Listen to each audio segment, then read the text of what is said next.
This is LBC from Global, leading Britain's conversation with James O'Brien. 3 minutes after 10, you're listening to James O'Brien on LBC, where, I mean, look, we've done variations on this in the past. I'm going to listen, if you want to get in early, then you know the number, 0345 6060 973. The question at the moment that I get to asking you in about 10 minutes' time, or shortly after that, will be a variation on the theme of whether or not the Conservative Party, as we have known it for all of our lives, is to all intents and purposes finished. That will be the question. It's not. I'm not going to do the show based on the presumption that it is, which we may have done in the past. I don't know that we have, but it is. I think it closes down some interesting lines of inquiry, not least what a resurrection would look like, or what a revivification. That's one of my favourite words, you may have noticed, would look like. But that's where we will be at the end of this monologue. So you don't necessarily need to listen to it in order to have a valid contribution to make, which is not always the case.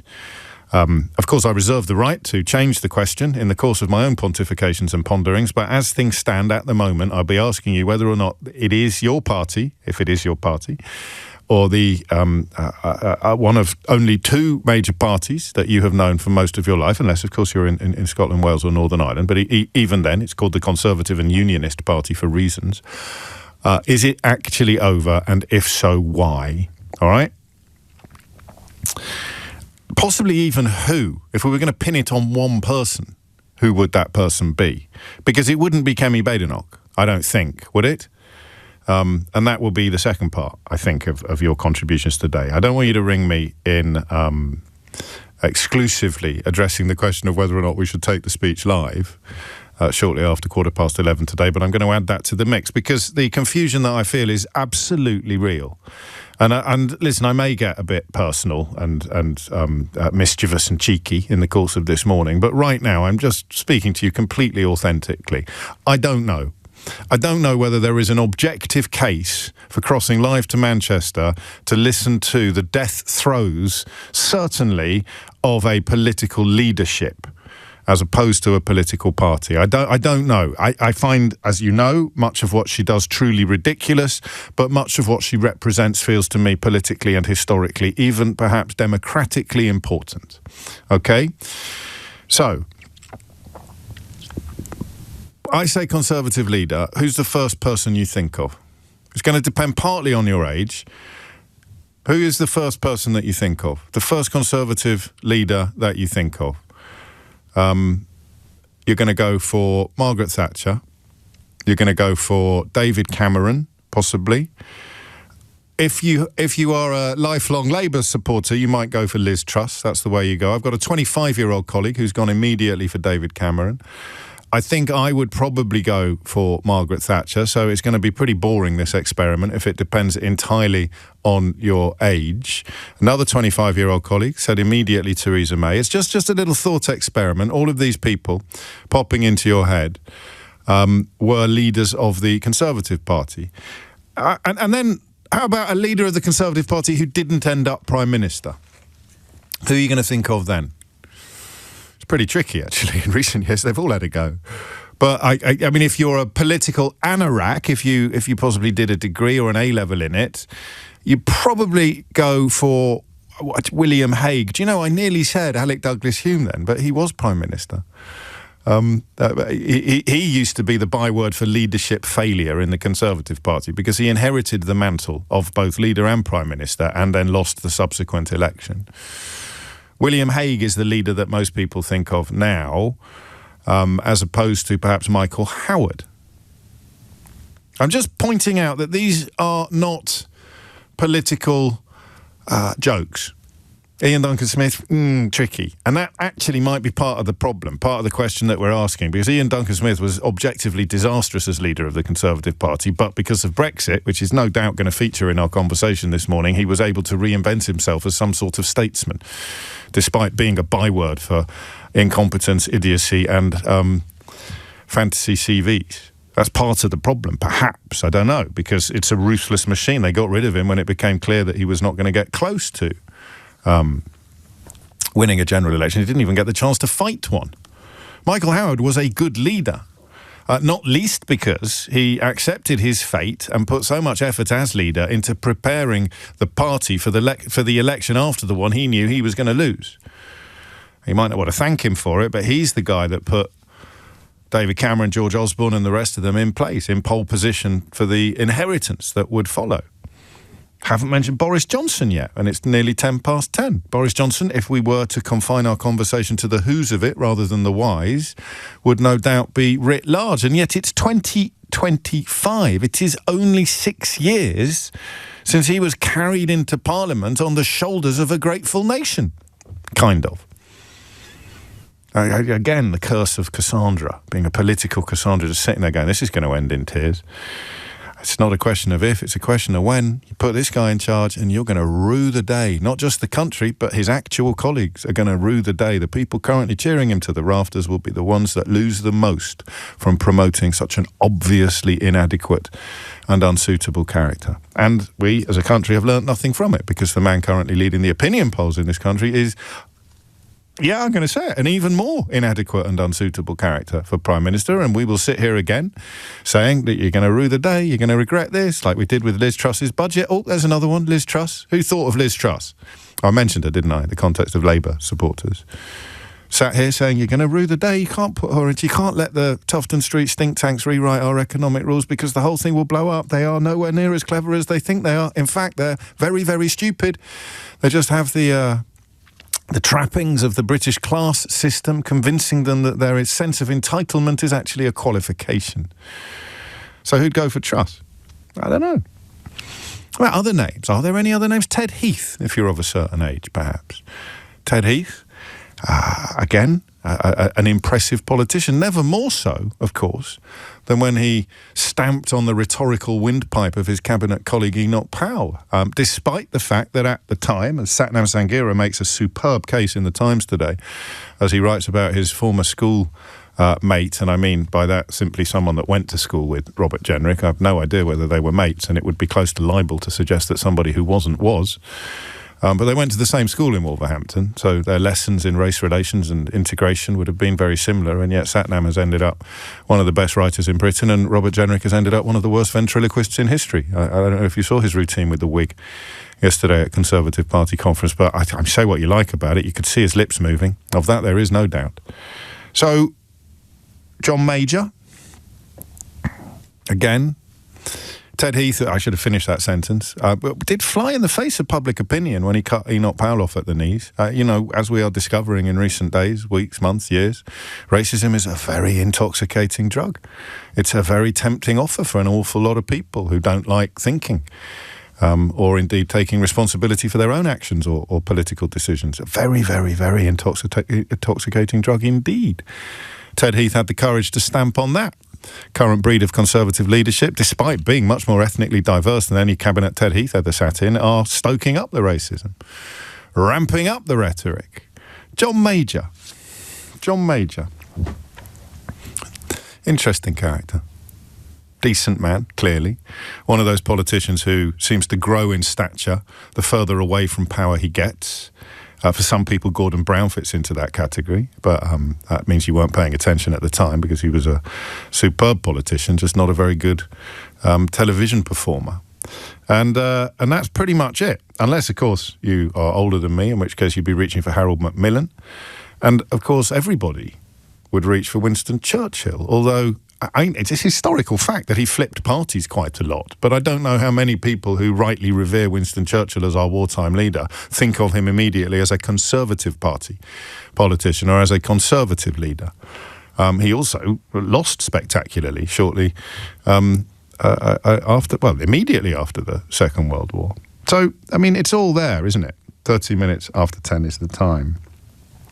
And then we turn to today, and we turn to I don't know, maybe I should feel a little bit more schadenfreude about it, or a little bit more happiness, given that one of the main reasons why the Conservative Party is in such dire straits is because they were in denial about all of the things we've been talking about ad infinitum on this programme, all the things that Conservative supporters, particularly in my profession, but they've of course gone a little bit silent, or they insist that you go silent about all the things that they encouraged you to vote for, like Boris Johnson and Brexit. We should feel a little bit of schadenfreude. But the problem with being genuinely patriotic is that you worry about the state of the country, not just the bits of it that you support or most enjoy. And the demise of the Conservative Party as we know it is very, very bad for politics. But it's all their fault. It's certainly not your fault, and it's certainly not my fault. It's all their fault. Where do those faults lie? And I missed out Rishi Sunak, not deliberately, but just, I think, because historically he will be seen very much as a holding pattern or a postponement of where we are now. 0345 6060 973 is the number that you need to tell me whether, and not why in the first instance, I think that would be inappropriate, whether you think, and of course, as always with these phone-ins, your opinion is more interesting if you are or were a Conservative. And actually, that's not true today, is it? No, your opinion is more interesting. The more attention you've been paying, the more interesting your opinion usually is. But on occasions like this, especially if you're describing yourself, if you're saying to me, I can't never vote for the Tories again because of ... Partygate, for example, that's actually really interesting. And you might not even be able to name 2 members of the current cabinet, but that is the position that you... So whatever has flipped you is interesting to me. So what is your answer to the question of whether or not the Conservative Party, as we have known it for all of our lives, is over? Is it all over, bar the shouting? 0345 6060 973. And if so, why? Why is it? What has gone so wrong? And who do you hold most responsible? We also need to decide whether or not to take Kemi Badenoch's speech at 11:15 today. And you're not even going to believe me when I tell you, I haven't got a clue. I just want someone to make the decision for me. Someone just tell us what to do. Please. I don't know. I took Keir Starmer's, but he's the Prime Minister. Did I take Keir Starmer's when he was Leader of the Opposition? Can anyone even remember? Does anyone ever listen to this nonsense? Do we have any people taking notes? Do we keep records of whatever bilge comes out of my gob at 10 o'clock every morning? I mean, I have no idea. But in some ways, if it's the last ever speech by the leader of the Conservative Party in the role of...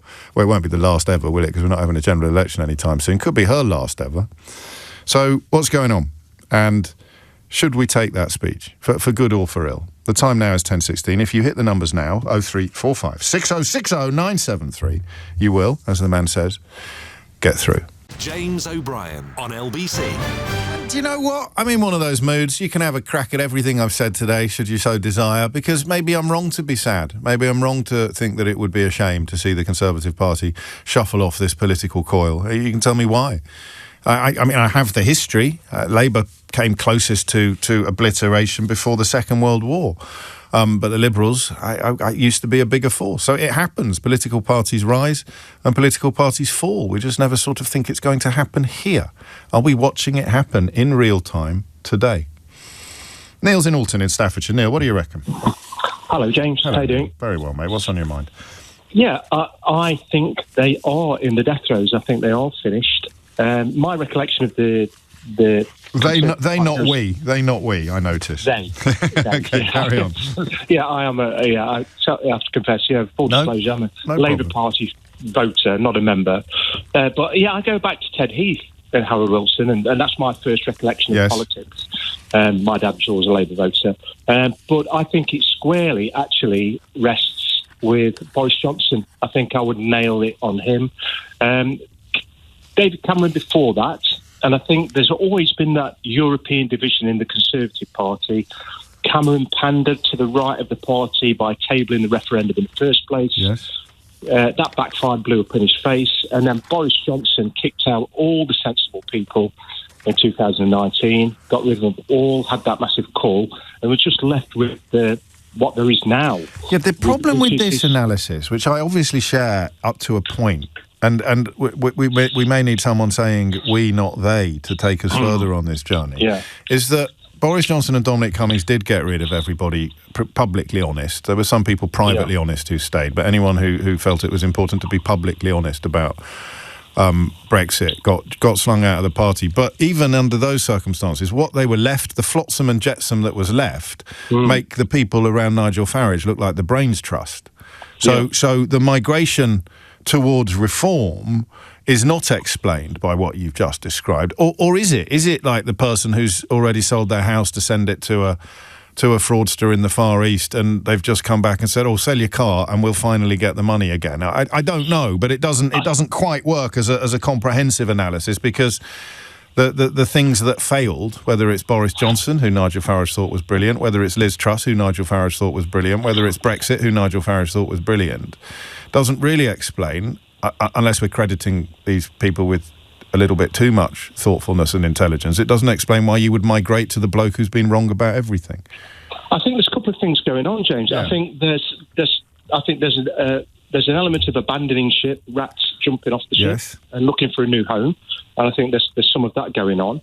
And I think there's an element of the Tory party been trying to out-reform for a while, and when they did that call in 2019, they attracted more right-wing people with those kind of views, more aligned with UKIP and Brexit and now reform. Don't forget the Red Wall. Don't forget the Red Wall. I mean, the Red Wall doesn't necessarily fall outside of the constituencies that you've described, but so Johnson just kind of won it on vibes, didn't he? Really, rather than on. He did on feelings, as you always say. It was all about feelings rather than actual facts. I mean, give me.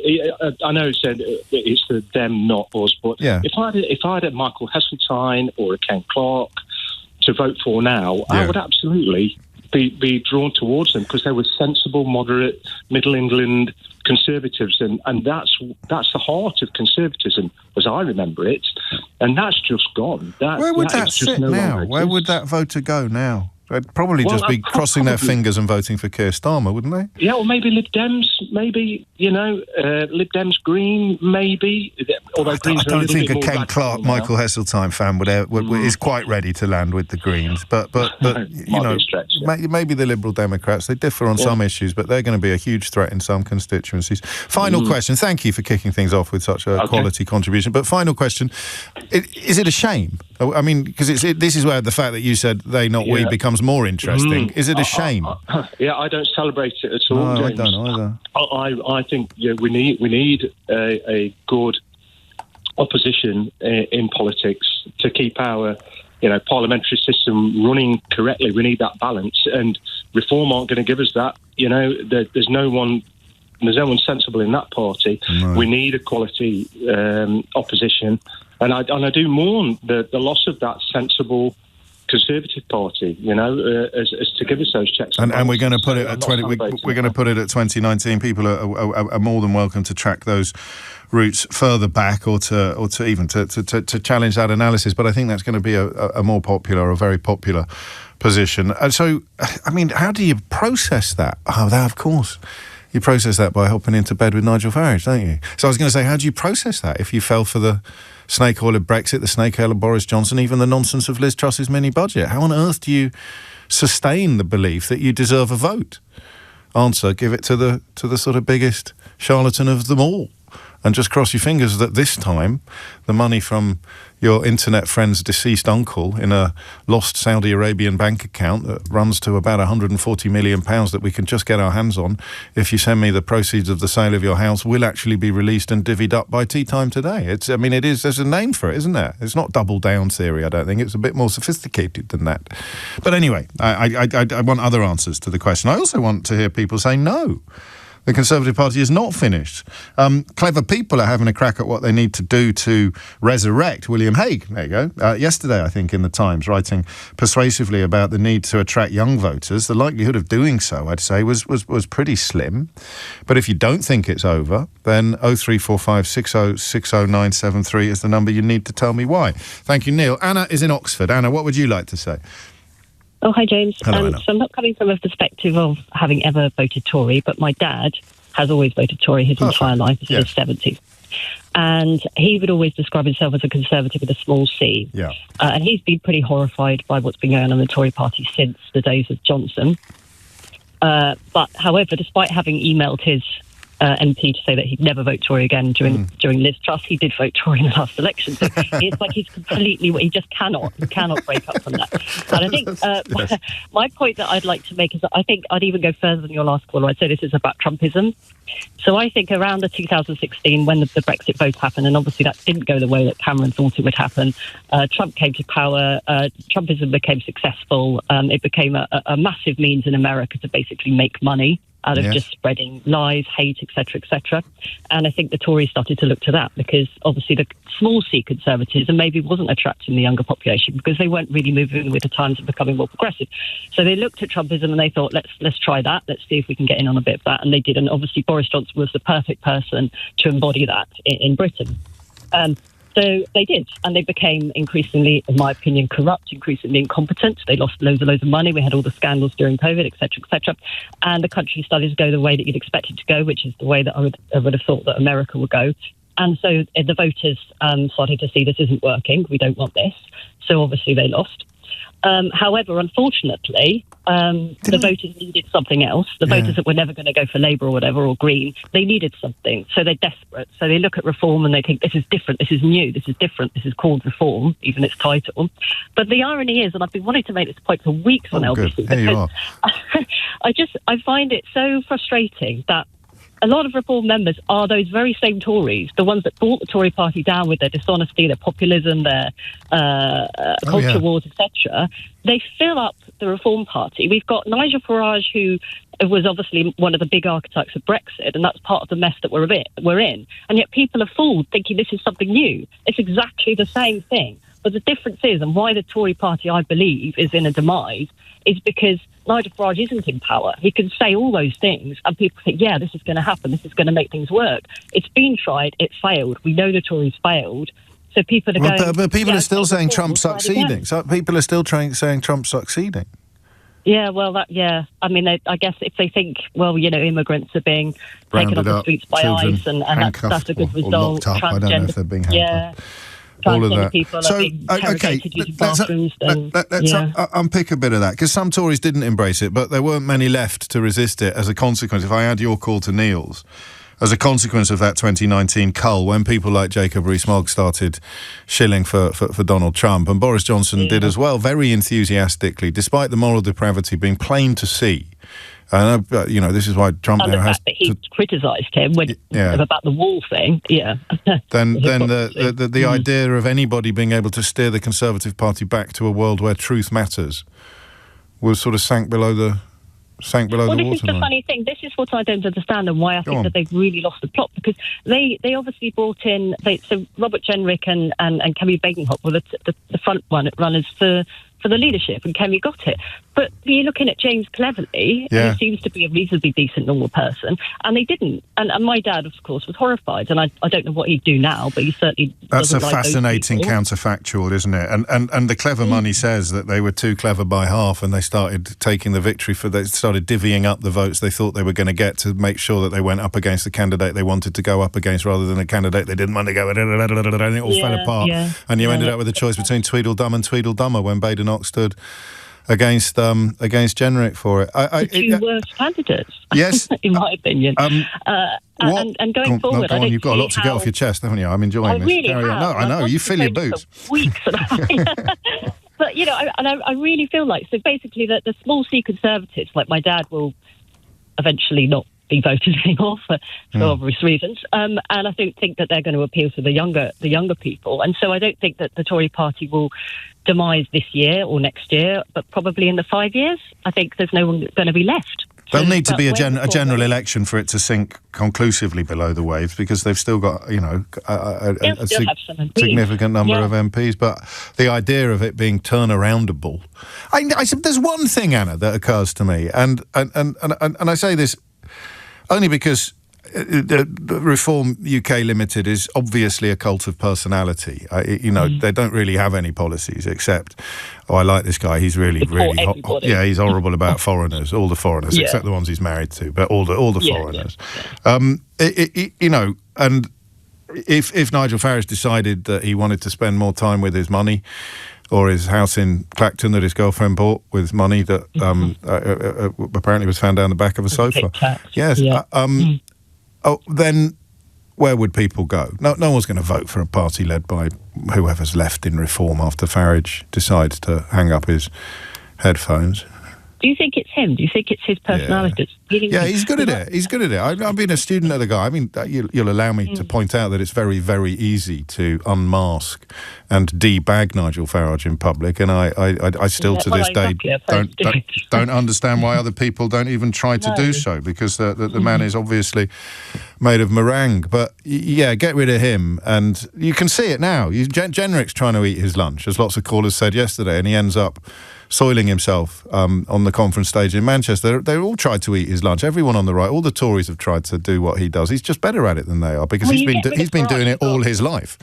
I mean, you've got Andrea Jenkins and people like that who really, Well, that's my point. So if Farage decided to, move, if Farage kept his word for once and actually left the country because Brexit's failed, then there would be nothing left. And that's the only circumstances in which I can currently see the Tories being returning to a place where they become the receptacle for votes like your father's. Well, I know he'd never vote Reform, but I go back to the Tories now, because we're back to a two-party system.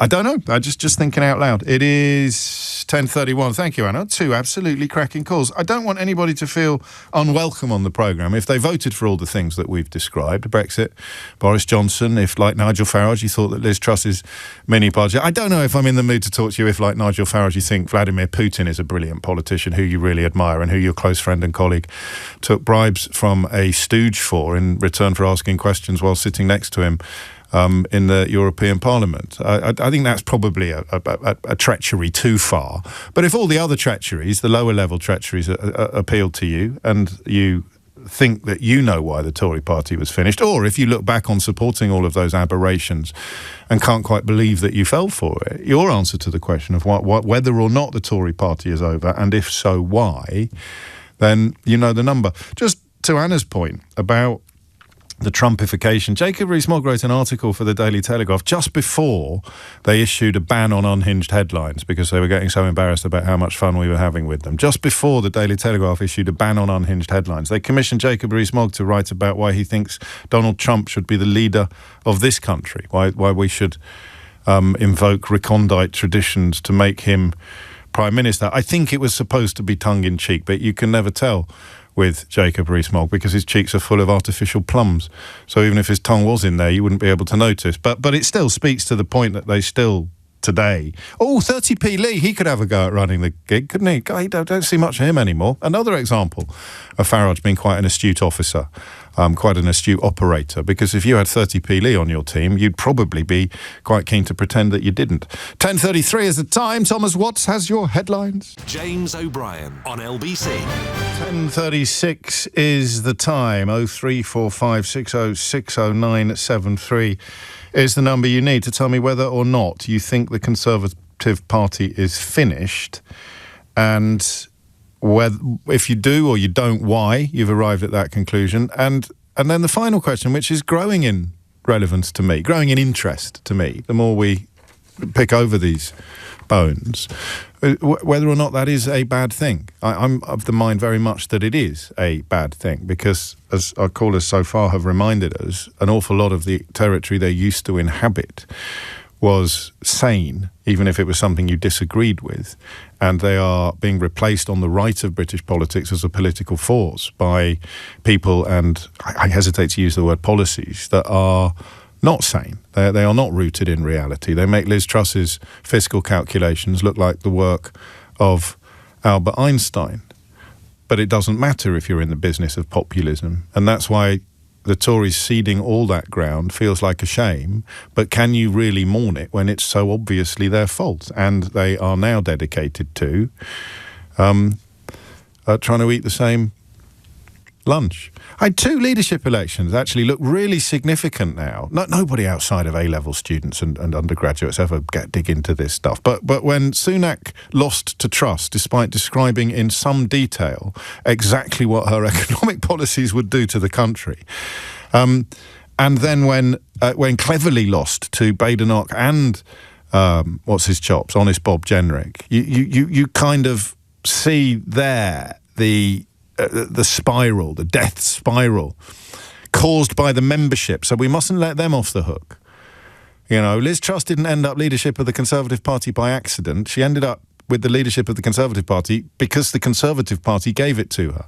The members, the people who probably had their brains completely boiled by Brexit and Boris Johnson and will now never recover. So if you want to talk about why the Tory party failed, you should probably blame them. The people who allowed their own MPs to be removed. People like Philip Hammond, who went from Chancellor of the Exchequer to being deselected by his own constituency party in the amount of time it takes you to eat a Twix. That the members get away with this. And it is all on them, really, I think. And that's something we often forget. But I also want to know why you're not mourning it, why you don't think it's a shame, despite the fact that the space, if you like, is now going to be inhabited by people who've been proved even more wrong about everything. Sam's in Colchester. Sam, what would you like to say? Good morning, James. How are you? Very well, mate. What's on your mind? So, just listening to obviously what you're saying this morning, and I was a Tory party member. I'm not anymore. Okay. I voted for Cleverly in the last leadership contestant. So you were a relatively recent member then. You hung on. You kept the faith. I tried to, but I've lost all faith in the party now. Right. I can't see where we're heading. I just don't get it anymore. As I said to your researcher, I feel politically homeless. I can't see anyone in the landscape at the moment that I really kind of want to lean towards or go towards. The Tory party, I think, is dying, and we're watching it completely implode. What happened to it? What happened to it? For me, the biggest turning point, actually, when I look back, and hindsight's a wonderful thing, was when we voted in Liz Truss. Okay.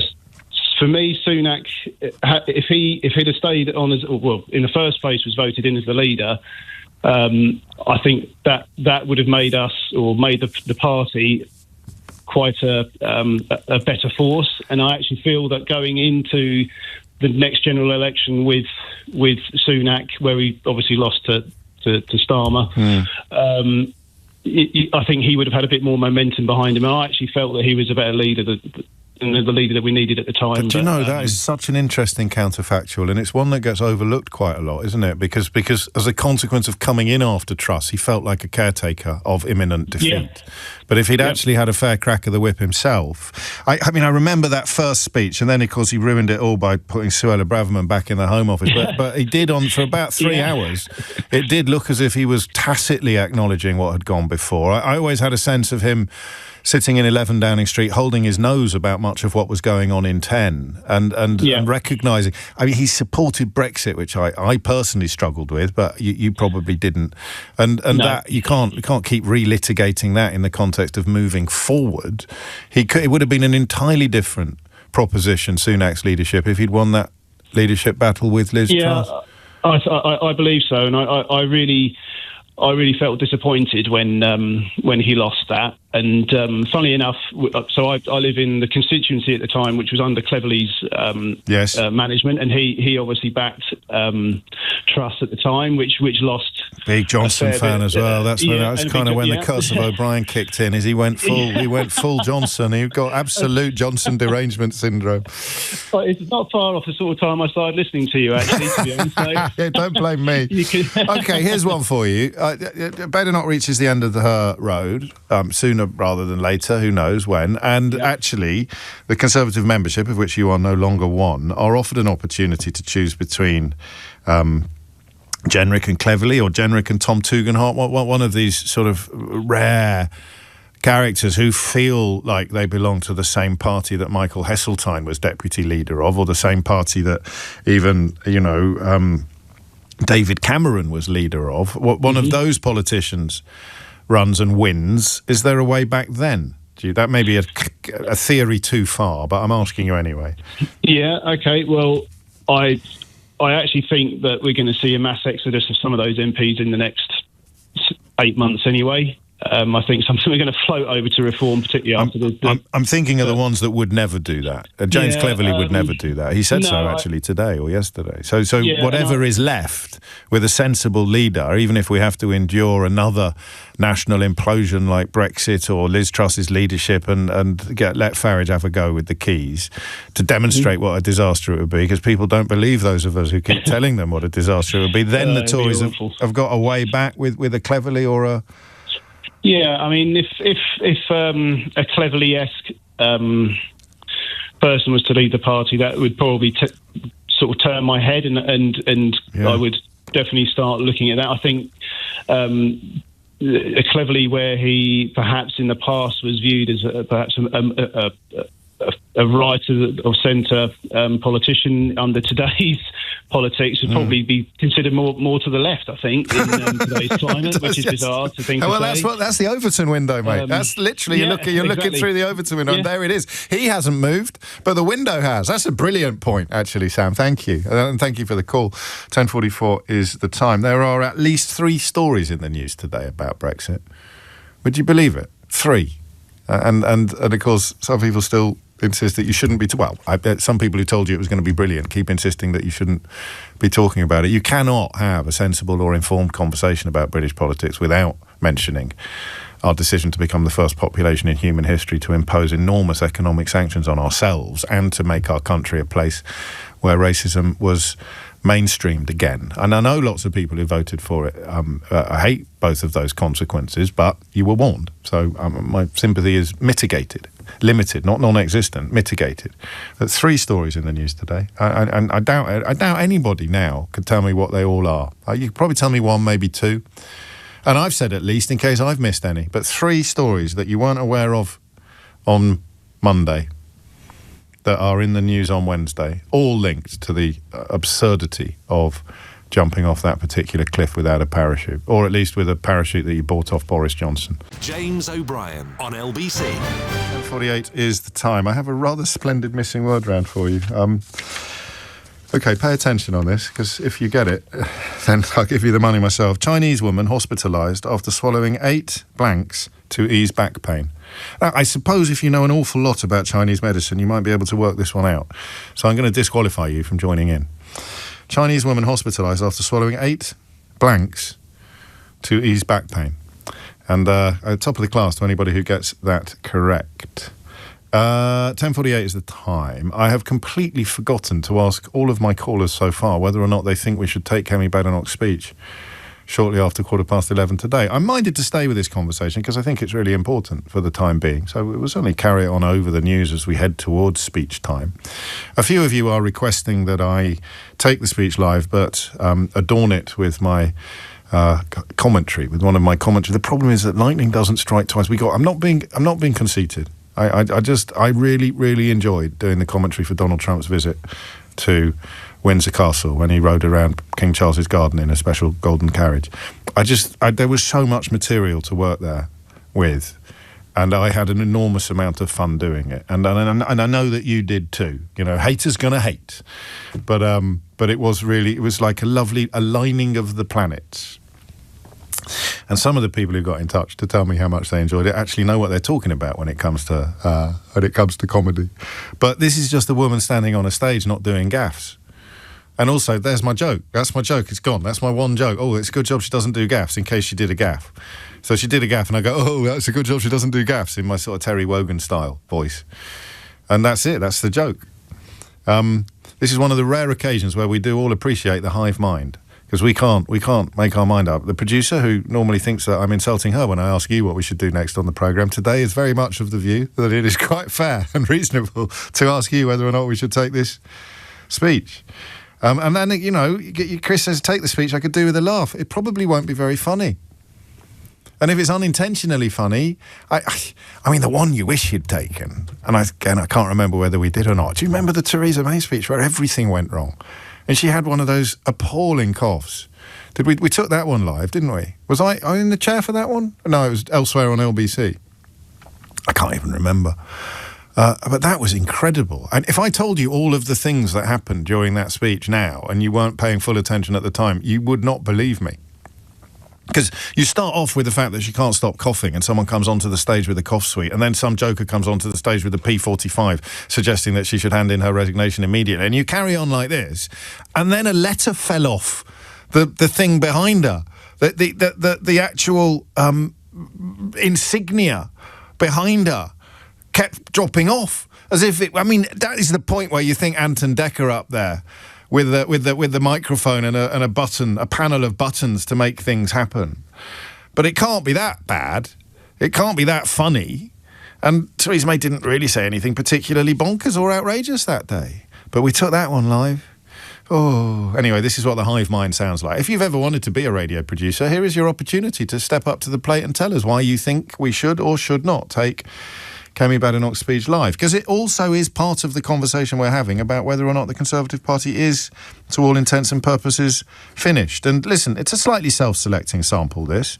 Anyone can listen to the programme, but I do appreciate that if you've been wrong about absolutely everything over the last few years, it's not a very welcoming environment to ring in and talk about, well, if you're still clinging to the notion that you haven't been, but it's not a very welcoming environment to come into as a Brexit-supporting, Boris Johnson-loving, Liz Truss championing Nigel Farage fan. The only one, of course, that you haven't been proved to be stupid about is Nigel Farage, which is why so many people are piling in behind him, because it's the only opportunity they have to pretend that they haven't been complete wazzocks on every major political decision of the last 10, almost 11 years.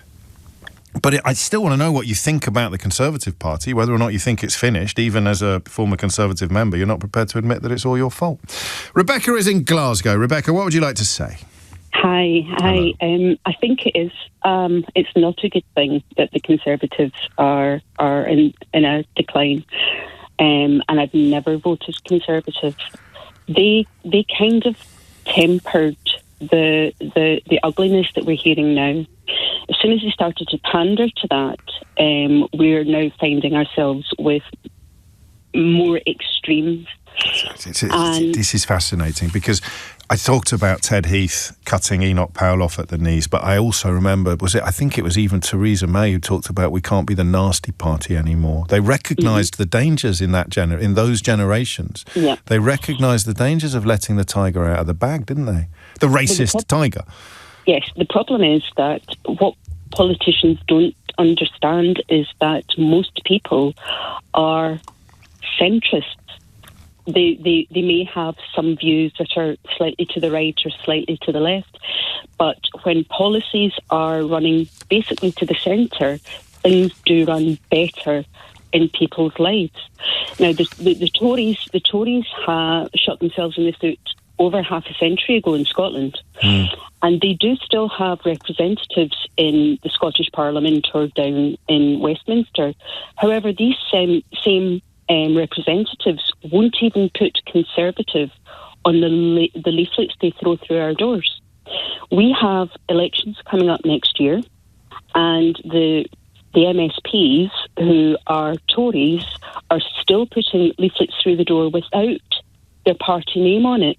Now, if they're ashamed to be Tories, why would anybody else want to vote for a party that their own representatives are ashamed to be part of? Well, they're a bit like Anna's dad, aren't they? Is that they can't quite conceive of voting for anybody else, even when they know what's going, because it's tribal. It's like trying to change football team.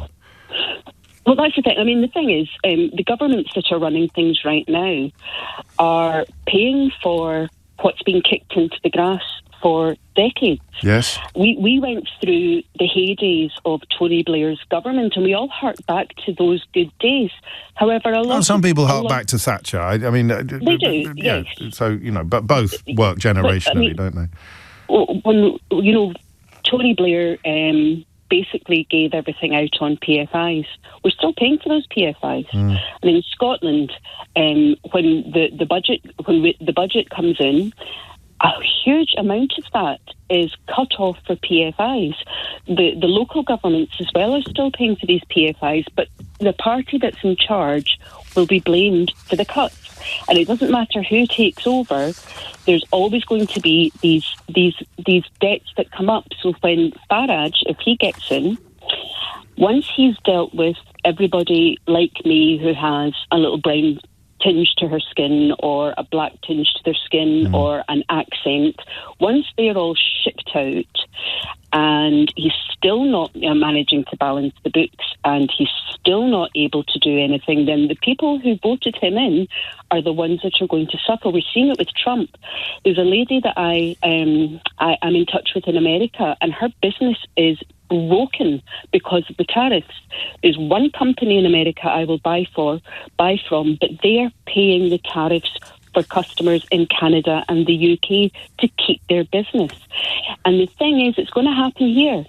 The loud voices are getting the support right now, but they're still going to hurt the people that vote for them. So this is brilliant. What an extraordinary bunch of calls I've had today, because what you've reminded us of, or possibly we've realised for the first time listening to you, is that the populism's always there. It's always there. It's why Cameron called the referendum, because he thought that he could head off the populism with realism.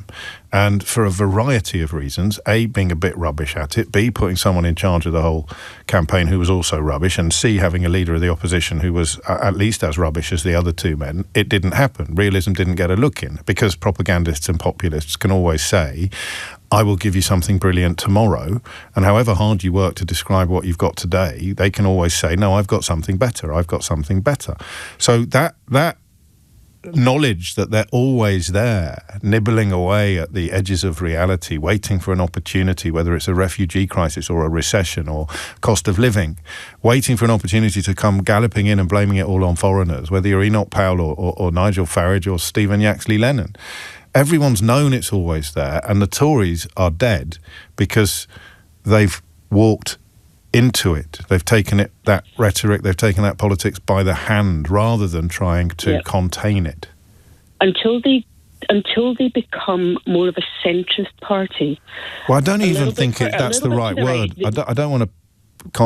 I don't even think centrist works. I know what you mean by that word, but they just have to abandon the racism, really. They can still be economically very right-wing. Well, everybody. I think most people want a government that is socially fair and, a little bit harder on things like crime and things like that. That's what people really want. And when the Tories return to what people recognise as the Tories, they'll still have their opposition, but they might have a chance of returning. But until then, we're going to hurt. Who could look at them today? For years to come just now. Who could look at them today and say that Enoch Powell popped up in Wolverhampton delivering the speech that he gave back in the day? He'd become persona non grata immediately with the Conservatives. I mean, nobody would be able to argue that, would they?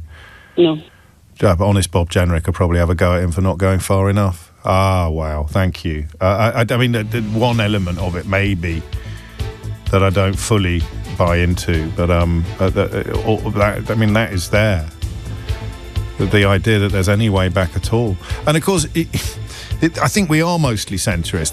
The one bit I don't buy in is, well, you're right that people think they want us to be tougher on crime, but actually that's another example of where propaganda and populism has got us. We're incredibly tough on crime as a country. We've got longer sentences than a lot of comparable economies, lock people up for a lot longer than is wise. Reoffending is off the charts. The massive majority or a ridiculous proportion of people in prison have special educational needs or dyslexia or even illiteracy. Fix those and the prison numbers come rocketing down, but the Daily Mail front page will be telling you that we've all gone woke. It's 11 o'clock. James O'Brien on LBC. It's 3 minutes after 11. You're listening to James O'Brien on LBC. Two little things that speak directly to... Is that annoying, that turn of phrase? I never used to say it. Speak to something, speaks to something. So, the violence that we saw at the football last night speaks to a broader national decline.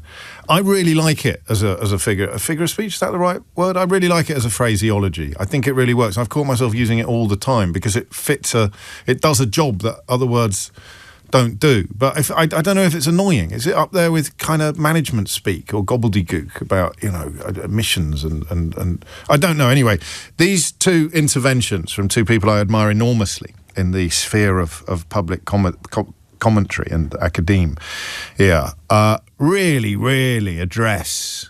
That's probably better, isn't it? They really address some of the points that have been raised in the first hour of the programme. So one of the things that Badenoch is poised to do today is to make it harder for your child to go to university. She's expected to announce plans to cut the number of UK university places by about 100,000. And that, as Gabby Hinsliff, a brilliant columnist and writer, to be found chiefly at The Guardian, she points out that they have gone from middle-class parents wanting their kids to go to university as their target audience to old people who didn't go to university and don't see what anyone else should either. And they'll dress it up as they always do and talk about apprenticeships, but the bottom line here is that it won't be her children that she is thinking shouldn't be going to university any more than it was Joe Johnson's children that he was thinking of when he introduced policies years ago as educator. He was one of the good guys, don't get me wrong. When he introduced policies years ago that were designed to address similar themes, it won't be their children who are being crossed off the list of kids who might go to university, it'll be yours. But that's a brilliant point from Gabby Hinsliff. The target voter used to be parents like mine, parents who didn't go to university but wanted their children to. That is the politics of aspiration. That is the politics of small c conservatism. Tony Blair ate their lunch. That's another figure of speech I'm probably overusing at the moment. Tony Blair parked his tanks on that particular lawn, didn't he, with the education mantra that was tripping off his lips more regularly than almost anything else in 1997. But that is a brilliant observation from Gabby Hinsliff, that it used to be about aspiration and middle class or upper working class parents who wanted their children to go to university. Kemi Badenoch is going to make it less likely that that happens because she is now chasing older voters who didn't go into higher education and don't see why anybody else should either, even though they now largely pay for it themselves. So the old argument, which was brought home to me on the shop floor of Aquascutum in about 1992, when a chap who was on the permanent staff, and I was there as student temporary staff, was personally annoyed with me, which is a perfectly reasonable response, but not for the national tax laws. He was personally annoyed with me that the tuition fees that I was not required to pay at that point in human history as an undergraduate at the London School of Economics were being met in part by his tax contributions, to the point where he got his actual pay slip. I think he'd had a good lunch. He came back from lunch, he got his actual pay slip out and started sort of pointing at the note, you see? And I said, well, I don't get all, that's not all going to me, mate. There's loads of us. There's loads of students. But he was very cross about it because he hadn't been to university and he didn't see why on earth his tax money should have been spent on other people going. That's not even the case anymore. It was a bit daft then, unless, of course, he never needed the ministrations of people whose jobs demanded degrees, like, doctors. So it was a pretty stupid point then, but it's an even more stupid point now when you pay your own tuition fees, in large part. So that's point one about how far the Tory party has moved. This one, I had to do a double take at. This is from Rob Ford, who is an academic at the University of Manchester, a politics professor at the University of Manchester. He's written some brilliant books. Another one of those really annoying people who's hardly ever wrong about anything, unlike one of his former collaborators. A reminder of how the Conservative Party of 1978, when there was more widespread racial prejudice in public than there is now, approached the issue of race and national identity. So they had a poster that featured a black man in a business suit saying, Labour says he's black, Tories say he's British. And Rob points out that in 1978, you could say to the Labour Party, you're a black person, to the Conservative Party, you're a British citizen. In 2025, particularly after yesterday's revelations, to the Labour Party and the vast majority of the public, you're a British citizen. To Robert Jenrick's Conservatives, you're a black person. This is because if you're not white, you can't possibly be integrated, as he concluded when he was in Handsworth, making a film featuring exclusively white people while simultaneously claiming that he hadn't met any. I just think that's really interesting. It's a bigger... what's the word I want? It's a bigger trajectory than just Boris Johnson or 2019 or Dominic Cummings or the racism that they've now largely embraced. It is 9 minutes after 11. So here are the questions. Is the Tory party definitely finished? 0345 6060 973. If so, why? If not, why not? And should I take Kemi Badenoch's speech in 5 minutes' time? I'm going to insist that you answer that one. But first, you can go for the top 2 questions. James is in Southampton. James, what would you like to say? Well, to answer your Kemi Badenoch question, I don't think we should. I can put my feet up, though. I can make a cup of tea, have a toasty. We have said the callers are good this morning, though, so keep them coming. See, everyone's a producer now, aren't they? He's right, you see. If the calls had been rubbish, I'd take the speech. Just to point out, Kemi Badenoch, I think, is the first leader who's been kind enough to do her speech during your show. I got a mention last year. No, not from her, from Jenrick, I think, isn't it? Anyway, go on.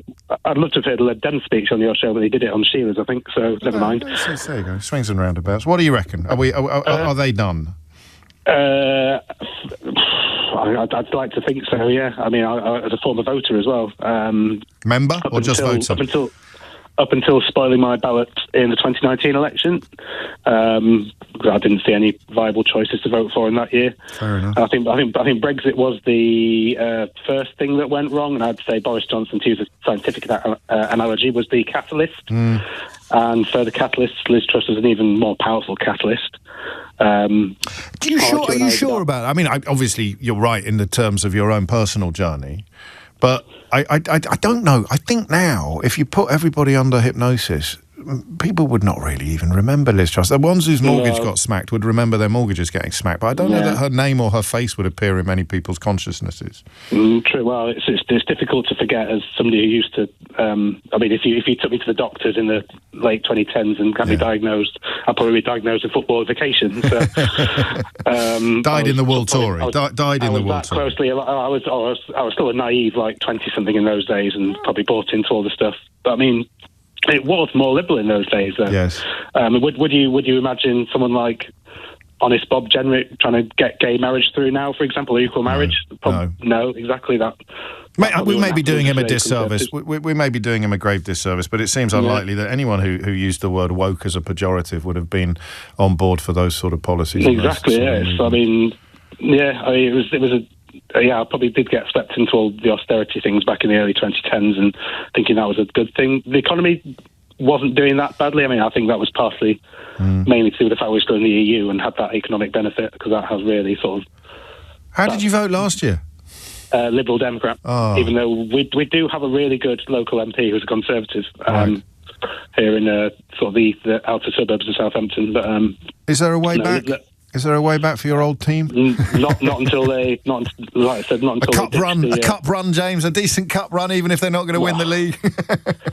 Well, it was funny. I think it was last year you had Swella Braverman doing one of your holiday covers, and I was like, I'll give this 10 minutes and see. Yes. And she just started talking. I was like, I'll have to pull the car over and make a list and ring her up and say and challenge her on so many of these things. Some of the codswallop that she was coming out with, but. I was like, this is exactly an embodiment of why I'm not voting for any time soon. Well, I might do the same with Badenoch. I said I don't need to pull the car over and make a list. I can just cut into the speech and point some stuff out. But, that's interesting, because that actually introduces an element to the conversation that's been missing so far, in that the Tories could only do all of the things that they've done with the connivance, at least, and the absolute complicity and cheerleading, at most, of almost all of the UK media. Because you sit here, like I do, marvelling at how they got away with all the awfulness until it all fell apart under Boris Johnson. But the simplest reason for why they got away with it, and in fact why it's not entirely fair to blame Conservative Party members for causing all the chaos, is because their morning newspaper or their favourite pretend television station or their favourite radio presenters were all in on the grift, in on the con, or too stupid to see what was going to happen. Don't even get me started on any of that. Well, it's an important point, though, isn't it? Because we can sit here being a bit condescending and saying, "God, how could you be so stupid?" But you've got people queuing up from the Telegraph down, telling them that this isn't stupid at all. Well, you see them walking around the shop with the Daily Mail in their trolley, and I have to bite my lip. See them walking around the office, mate. You think you've got it bad. It's 10:30, it's 11:13. You're listening to James O'Brien on LBC. Thank you, James. He doesn't mean Caroline Notes. Swella Braverman did do my holiday cover, I think on more than one occasion. It's coming up to 11:15. So, listen, we'll take the beginning of the speech. Oh, that's disgusting. There's only 4 Union flags in the background. God, she's typical. God, what a traitor. Why does she hate our country? She's only got 4 Union flags up in the background. As far as I can see, maybe more will appear, like kind of, I don't know, props rising from below the stage as she walks. More flags, more flags. Do you know, right-wing politicians and flags are a bit like people that work for razor companies. I don't know if you've ever picked up on this before, but I would love to work for a razor company, because if you work for a razor company, all you have to do every couple of years to get promoted is sit around the boardroom table and say, I've had a rather good idea, chaps. You know, our current razor has 4 blades. It's the best a man can get. We've got a brilliant razor, and it is super. I've had a brilliant idea. Why don't we launch a new product in January that has got, and you might want to sit down for this, 5 blades. Seriously, if we launched the razor, because you remember when we were kids, they only had 1 blade. And then a genius, the one that we all revere, the king of the razors, said 2 blades. And then a few years ago, I was still a kid, I only just started shaving, they introduced 3 blades. Now we've got 4 blades. What if we went to 5 blades? Give the man a cigar. That's how right-wing politicians are with flags now. So somebody in the Tory party high command said we should definitely have a Union flag on the stage. And they went, yes, good idea. Well done, Tristram. And then somebody else said, well, I think we should have 2. And they went, yeah, Tristram, you traitor. Why do you only want 1 flag? You poxy woke loser. And then somebody else said, I think we should have 3 flags. 3 flags. And the bloke who suggested 2 is sitting there gnashing his teeth and going, I hate you, Felicity. Why did you suggest 3 flags? But they ended up with 4. And at that point, the speech began. And wouldn't it have been brilliant if that actually had happened and I timed it to perfection? I think they're standing up. Well, let's go and have a listen. Should we have a little listen to the national anthem?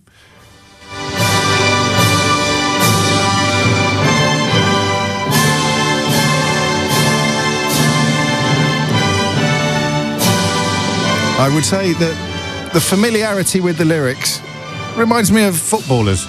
Actually, that's probably not fair on footballers. Some of them seem to know the words.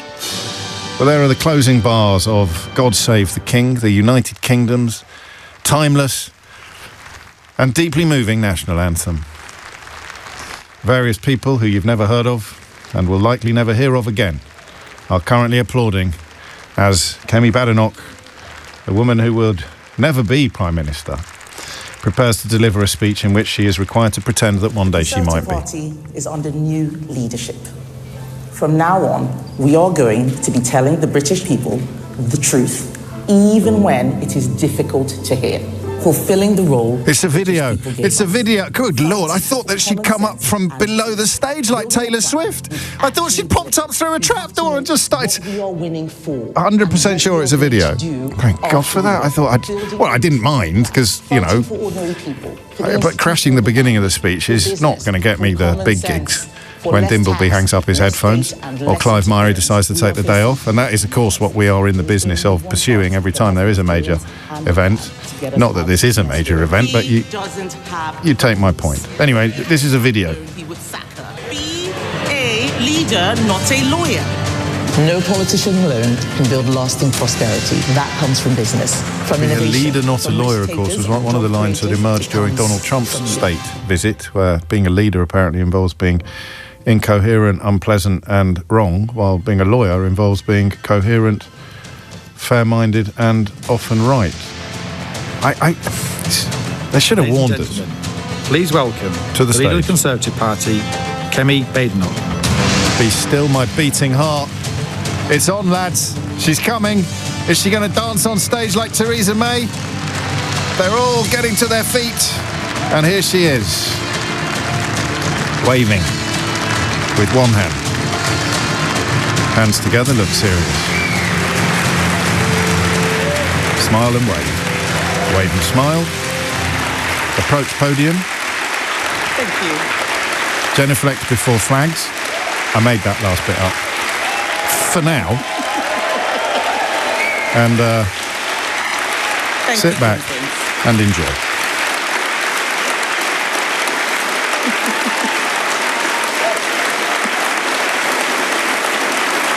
Thank you.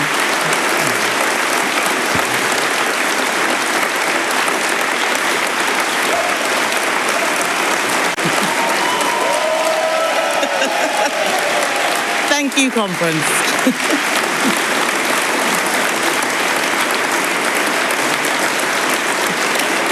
Thank you. Thank you, conference. Only the Conservative Party can deliver the stronger economy and stronger borders that will give people a more prosperous future. Every generation must face its test. In the 1940s, our test was to defeat fascism and ensure the victory of freedom. In the 1980s, it was to banish socialism and deliver prosperity. And in the 2020s, our test is to restore a strong economy, secure our borders, and rebuild Britain's strength so our children inherit a country that works.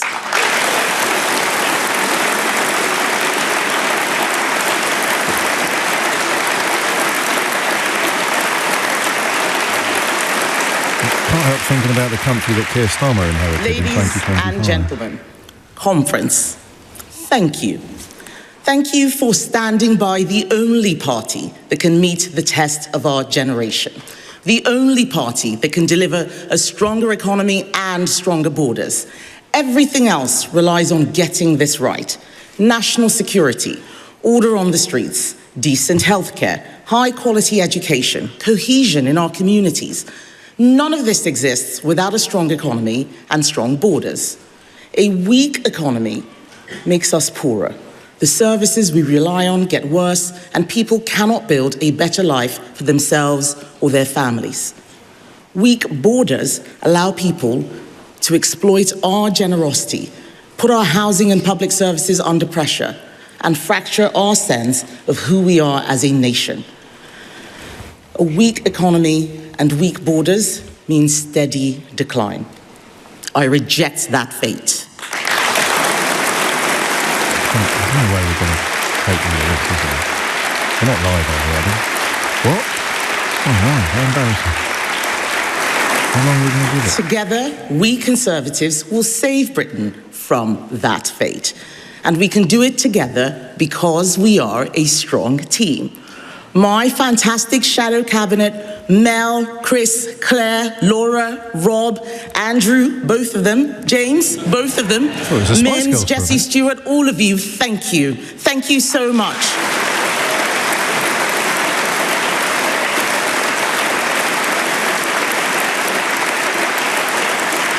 My front bench, experienced hands and rising stars, conference, we know our MPs and peers have more collective wisdom than the rest of Parliament put together. 14 years.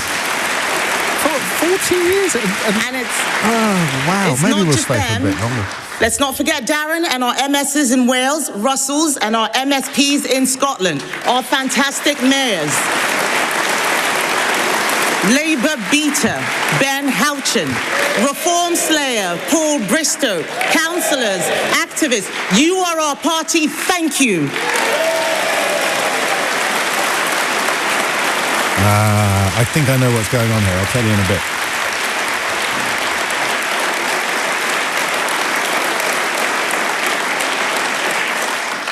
I joined our party as an activist 20 years ago. I was with you delivering leaflets, knocking on doors. I sat in this hall listening to speeches. I celebrated all our wins, and I felt the pain of every defeat. I cannot tell you now how honoured, how privileged, and how proud I am to stand before you as leader of our party, leader of the Conservative Party, the only party that can meet the test of our generation. And you are more than just a political party to me. You have supported me, you have stood by me, you have enabled me to achieve more than I ever dreamed. You are my family, in many ways, quite literally. I married the deputy chairman of my association, and I...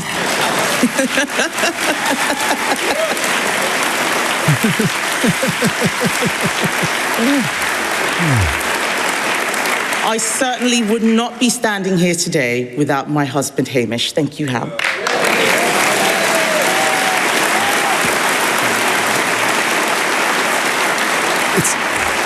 Spoiler alert, it's a victory lap. I love this party for without what it has any given victory. me. But more than that, I love it because it has made life better for so many in our country and will do so again. Time and time again, guided by our values and our principles, we have steered this country through its darkest days. And today, we must be ready to do the same again. Because we are the only party that has the vision, the courage, and the competence to tear up a broken political model, deliver a new blueprint for our country, and together take Britain into an era of prosperity and security.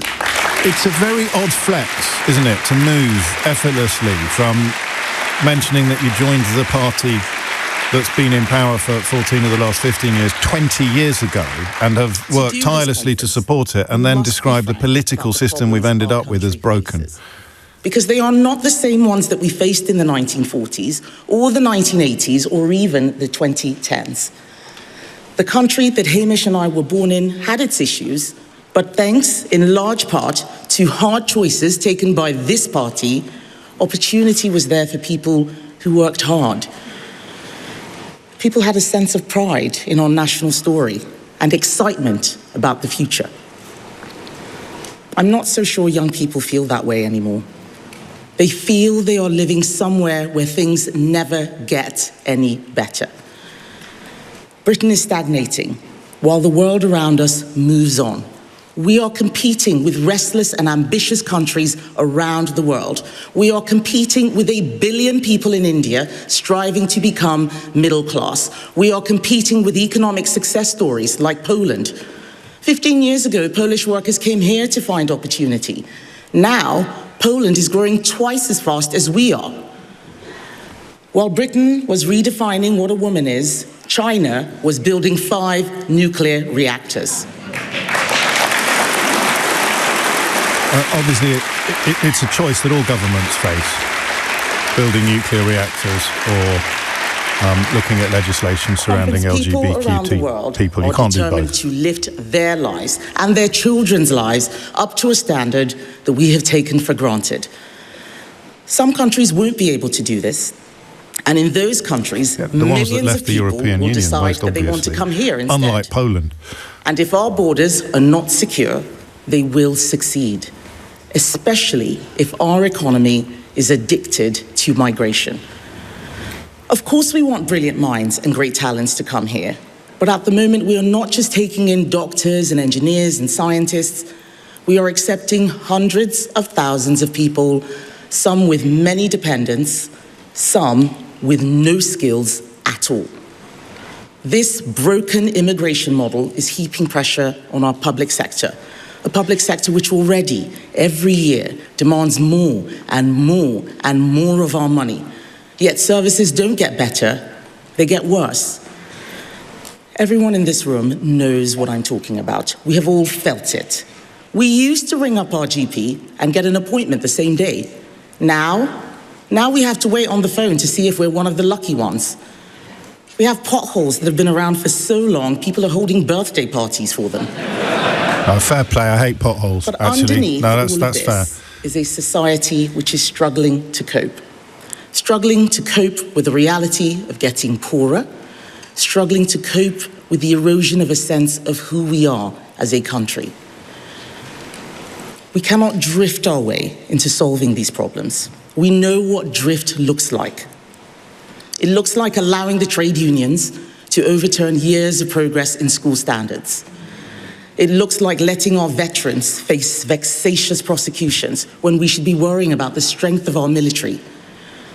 Drift looks like Labour's one-in, one-out returns deal with France that ends up letting 100 people in for every one who leaves. Being timid will get us nowhere. We need bold ideas. We need a positive vision for this country and a plan to deliver it. We need a new approach that delivers a stronger economy and stronger borders. We owe that to our children.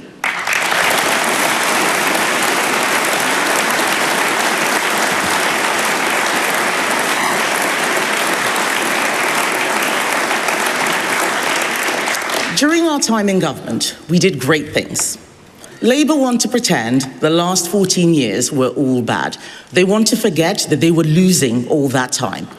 Let's remind them. Between 2010 and 2020, we slashed the deficit. We lifted millions of people out of tax and got millions into work.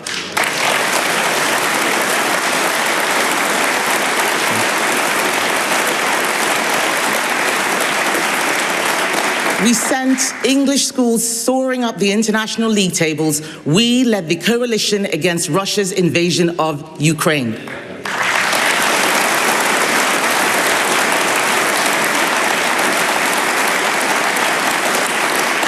The conference, the truth is, we didn't always fight hard enough for what we believed in. We need to remember who we are fighting for. We are fighting for people who work hard and do the right thing. We are fighting for people who ask, why do sickness benefits pay more than the minimum wage? More than the living wage, even? We are fighting for small government business debt. owners, We need to double check some of this stuff. and get things Under the done. period she described as the deficit having been slashed, UK government debt reached the highest level it has been at since the 1960s. But, you know, here we go. Fighting for the victims of crime. They want to know that we are on their side, that criminals will face the full force of the law. We are fighting for the farmers, putting food on our tables. These are our people, conference. They are the backbone of our country. We fought for them before, and we will fight for them again.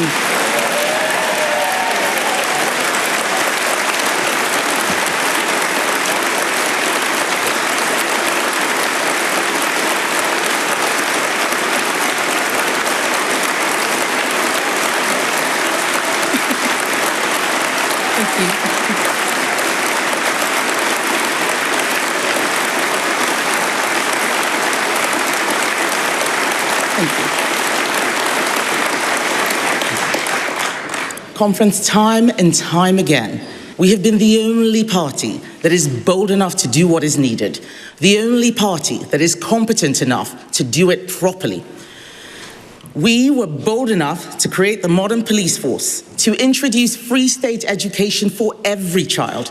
We were radical enough to launch the right to buy, to free the workplace from the dead hand of the state, to give working men the vote, and better late than never, women too. I think she's trying to take the credit for something there that happened in 1828, which is, I mean, it's a curious mixture of bold and we were courageous inevitable, enough probably. to introduce same-sex marriage.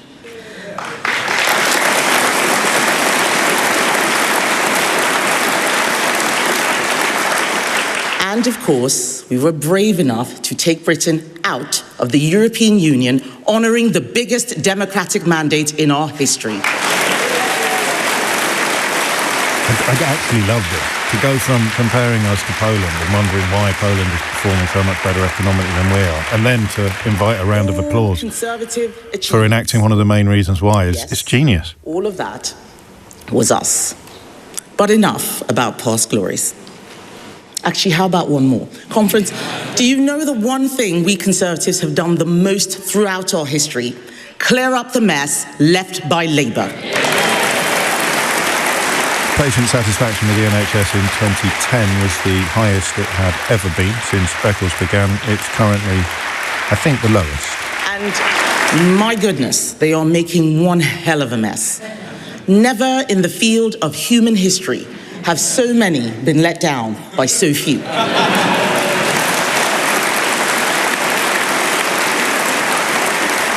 I mean, if in doubt, boldly rise a Winston Churchill quote, All they have delivered is a doom loop of higher taxes, weaker borders, and month after month of chaos. They had a plan to win, but no plan for power, no vision for Britain. They know how to make promises, but not how to deliver them. This year, the Prime Minister was asked to name his best moment in office. Do you know what he said? Walking into Downing Street. For once, I agree with him. It's been downhill all the way since.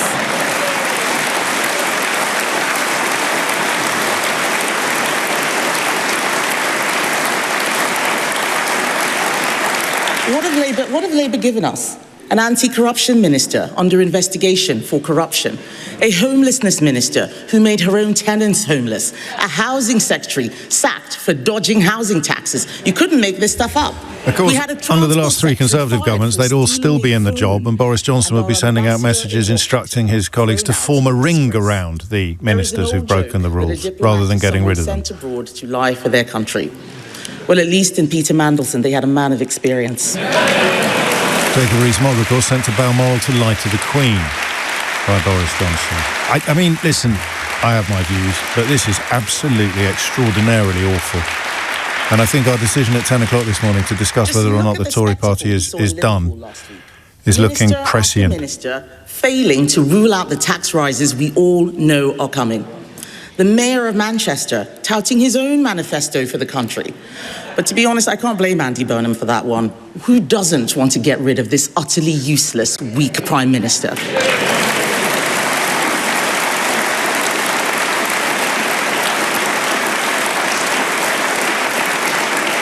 After 5 years as Labour leader, people still don't know what Keir Starmer stands for. And you know what the real problem is?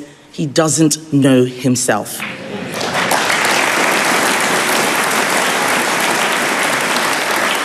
Today we learn that Labour deliberately collapsed the trial of two men accused of spying on MPs for China because the Prime Minister wants to suck up to Beijing. This is squalid. We have got the measure of them, conference. Just look at Shabana Mahmood, the new Home Secretary. She's trying to convince us that she's tough. Right. What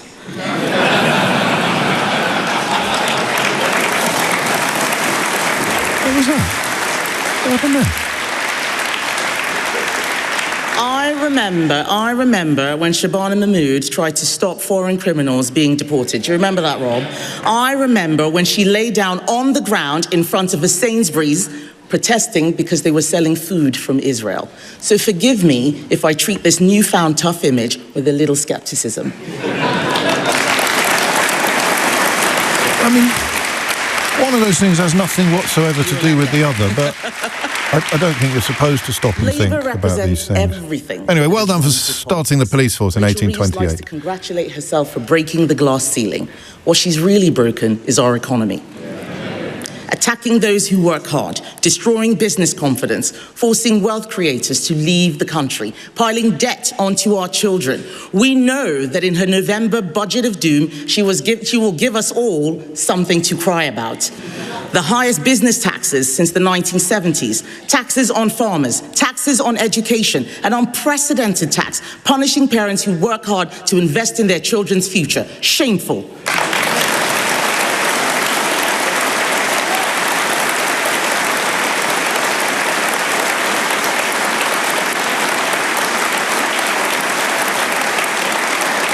The tax burden is so high, it is making Britain poorer because business is giving up. Business is leaving. And as they leave, or never start in the first place, people's livelihoods, people's hopes, people's dreams go with them. Grangemouth Refinery, gone. Merck, BMW, Ineos, pulling investment. Schools for children with special needs are shutting their doors. Farmers feeling they've got no way out. The London Stock Exchange dropping out of the world's top 20 for listings. Our party knows that a job is the best route out of poverty. We got unemployment to a 40-year low. And what has happened since Labour came in? A jobs tax, unemployment up, inflation up, borrowing up. These are the real-life consequences of a weak, directionless government.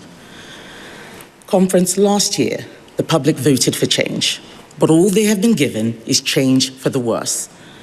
And because they are still angry with us, parties that in normal times would never be seen as a serious option for government are gaining ground, making promises they will never be able to keep. Let's look at what's on offer out there for all those disappointed by Labour. Reform, promising free beer tomorrow.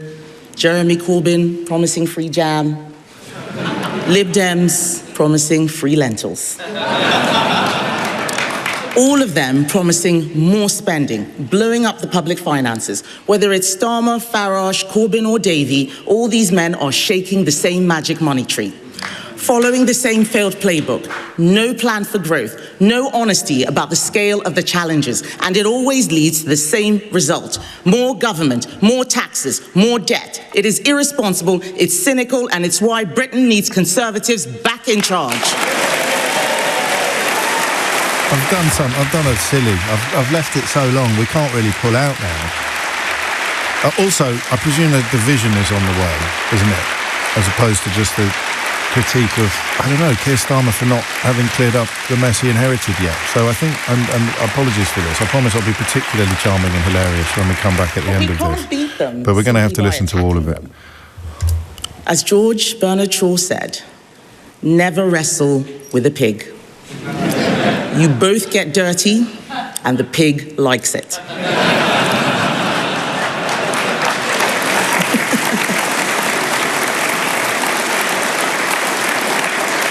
We have to offer something better. So what are we going to do? Conference, as you may have heard, I am an engineer. My starting point is always to carry out a diagnosis before producing the blueprint to put it right. Since I became your leader, my shadow cabinet and I have analysed the problems facing the country. Our diagnosis is clear. Britain is being held back by a broken model. A model which says the government always knows best, that high immigration is always good for the economy, that Britain should apologise for its history rather than be proud of it. We lost because we accepted the status quo no more. When Margaret Thatcher was leader of the opposition, she said this: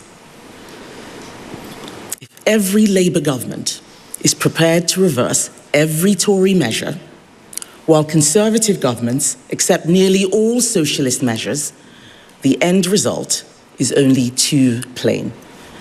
She was right. To fix our country, we must reverse Labour's measures.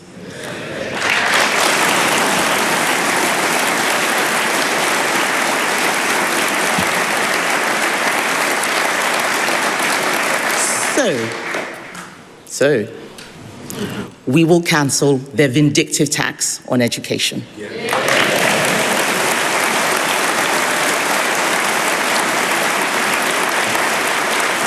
Vicky knows what's coming. We will scrap their tax on family farms. That'll be the VAT on school fees. Andrew, and the inheritance tax still being half what other companies have to pay. Their tax on family businesses. It's more inheritance tax cuts. And we will reverse the terrible measures in Angela Rayner's unemployment bill, written by the unions, for the unions, a bill that will wrap firms in red tape, cost business £5 billion, and make Angela Rayner probably one of the last people in Britain to ever be legally sacked. When she says unions, it's always important to remember that that translates as workers as opposed to wealth or owners. Again, I don't know why I bother explaining this stuff. Does anyone in that room understand it? We are Conservatives, not anarchists. I am an engineer, not an arsonist. So together, thank you.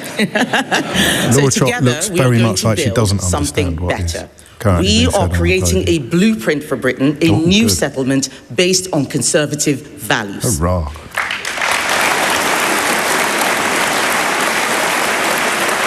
You know you've got a loyal listenership, James, right, Steve, when you can play out this drivel and know that people will stay tuned.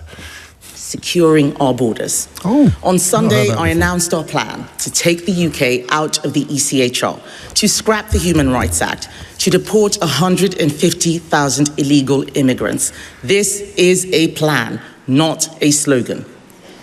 Next in my blueprint, work and welfare. If we want to end our over-reliance on immigration, then we must make sure that every British citizen who can work does work. Right now, there are 6.5 million working-age adults claiming benefits instead of working. You heard me right, 6.5 million. That is the entire population of Cardiff and Belfast and Glasgow and Manchester combined, being paid to sit at home all day. We cannot expect people to get up and go to work and pay more and more in taxes to subsidise millions of others not to work. It should not be controversial to say this. Conference, we have done the hard work, and we have a plan to cut welfare spending. First, British benefits for British citizens. It is common sense that you should not draw out of a system that you haven't paid into. Second, we will restrict benefits to those with the more severe mental health conditions, not anxiety or mild depression. Yes, these challenges are real and people should get support, but they cannot be treated as a reason for a lifetime off work.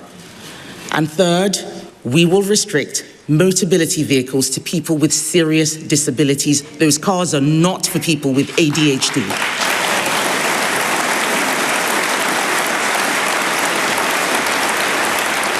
Well, that's a targeting that will surprise precisely nobody. These are the first steps of a radical reform of our welfare system.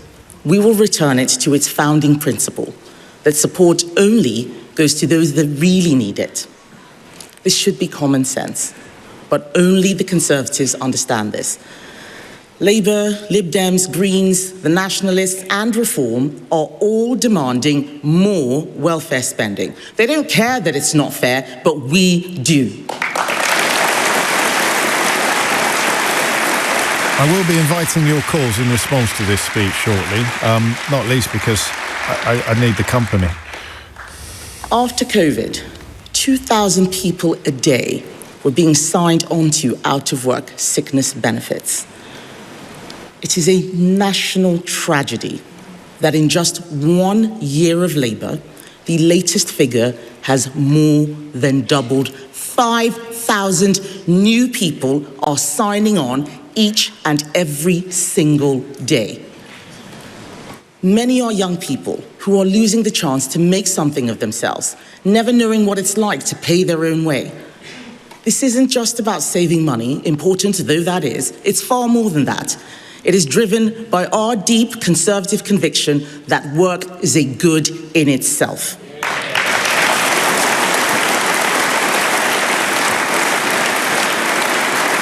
It's actually sunk cost fallacy. That's why I have to take the whole speech. I never should have started, but now I'm in, I can't get out. And as people work, as they strive, as they provide for themselves and their families, they should not pay more and more of their money in taxes to a state that provides less and less. So fixing the state is next in our blueprint. Since Brexit and COVID, the size of the civil service has swollen by over a third. There are now more than 500,000 civil servants. And have you noticed? Is government working a third better for you? I don't think so. So we are going to reverse this. We are going to cut the civil service back to where it was in 2016.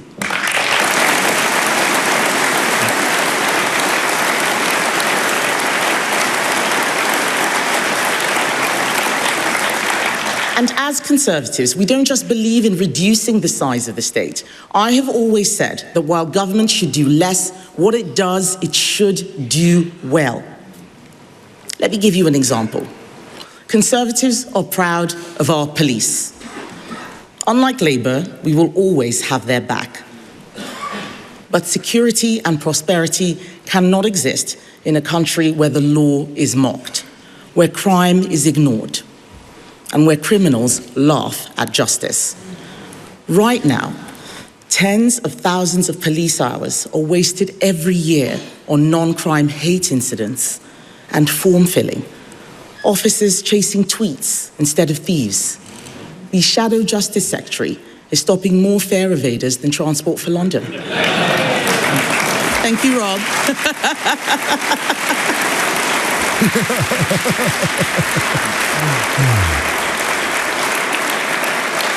Conference, we are going to free the police to protect the public, not to chase political correctness.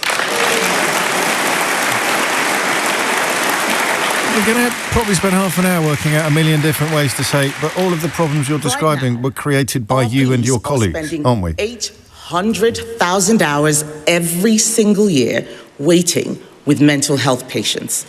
800,000 hours. That's the equivalent of 400 police officers doing nothing else all year except waiting around. No more. Every single officer we free from pointless paperwork, we will put back on our streets. We will send them after the shoplifters, making life a misery for high streets. And we will triple stop and search, because the more people we stop, the more people we search, the more knives we take off the streets.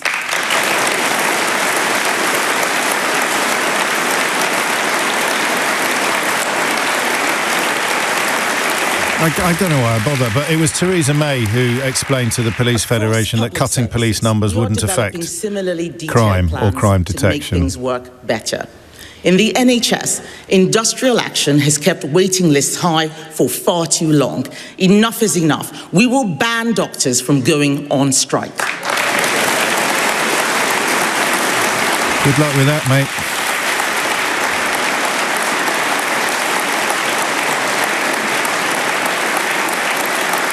In education, Labour have bent over to the teaching unions and are removing our academy freedoms, which have been so successful. We will reverse this act of educational vandalism, and we will make sure that brilliant schools and teachers have the freedom to do what they do best: teach. I know I'm repeating myself, but this is actually surreal.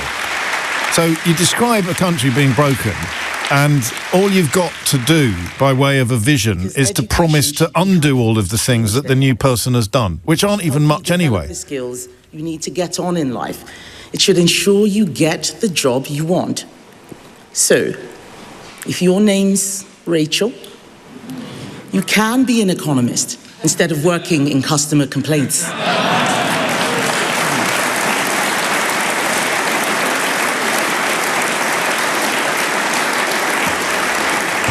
She's not the only one who's had a go at being funny. Complaints, I suppose it's better than having a go at being a let's talk about university. Here we go. Every year, thousands of young people go off to university. Remember, this is your children she's talking about, not hers. With crippling debt and no real prospects. Nearly 1 in 3 graduates see no economic return. And every year, taxpayers write off over £7 billion in unpaid student loans. Wasted money, wasted talent. That's every year. A rigged system propping up low-quality courses while people can't get high-quality apprenticeships that lead to real jobs. And this is personal for me. I did 2 degrees, one in engineering, one in law. But I also had an apprenticeship first. And while I can't remember how to do parallel integration, I can remember how to fix a broken computer, which I learned to do during my apprenticeship. I was working with adults, I was paying my own way, and it gave an 18-year-old me a self-confidence that my university degrees never did. And unlike my degrees, I wasn't left with any debt. So we will shut down rip-off courses and use the money to double the apprenticeship budget.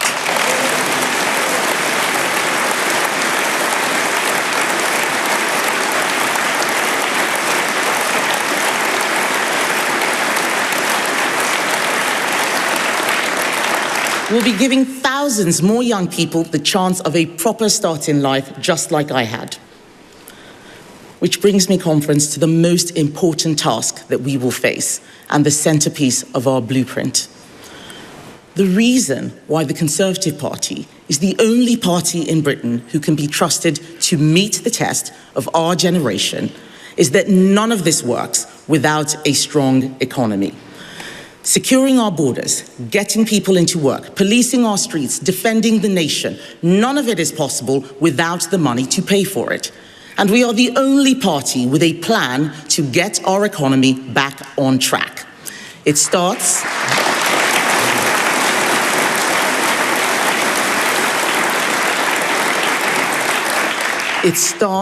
with fiscal responsibility. Oh, Lord. I told you. We have to get the deficit down. There's just not enough. There's no horses, there's no carriages. Wish I'd never listened to you in the first place. Spending increase is paid for. So today, Not even any of those I am big bushy introducing a new golden economic rule. Ooh. Every pound we save will be put to work.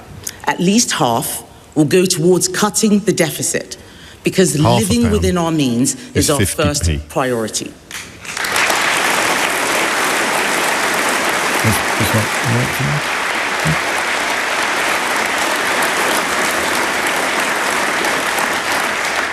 And with the rest, we will get Britain growing and bring down the taxes that are stifling our economy. Over the next decade, Rachel Reeves is going to double the deficit with her borrowing and tax doom loop. She is stealing from our children and grandchildren, and Conservatives will put an end to it.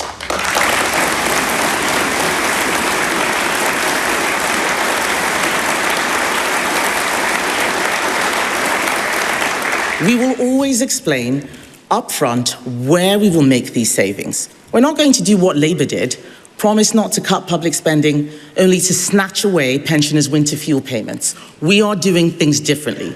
Thanks to the hard work of the Shadow Cabinet, we have already identified £47 billion in savings. Pretty has earmarked £7 billion from the overseas aid budget. Alex has identified £8 billion from cutting the civil service. And Helen has found £23 billion from welfare. I mean, I don't want to be a party pooper, but they could have done that when they were in power, couldn't they? For 14 years, as opposed to opposition for just over a year. But hey, well done, everybody. Under our golden rule, half of those savings will go towards reducing Labour's deficit. With the rest, we are going to unleash our economy. That's the Conservative way. Responsibility today, opportunity tomorrow.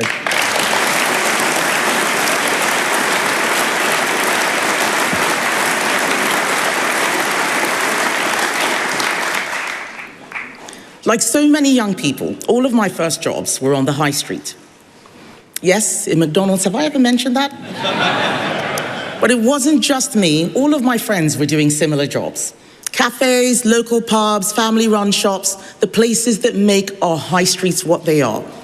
The shops and businesses essential to communities in every town and village. And so on Monday, you heard Mel make our commitment to abolish their business rates.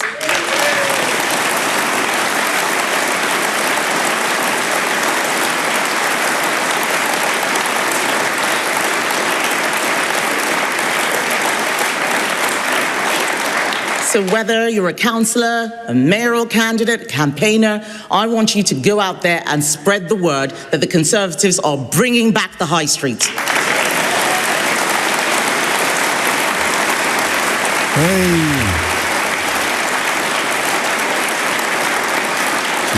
Bringing back the high street, baby. Is growth.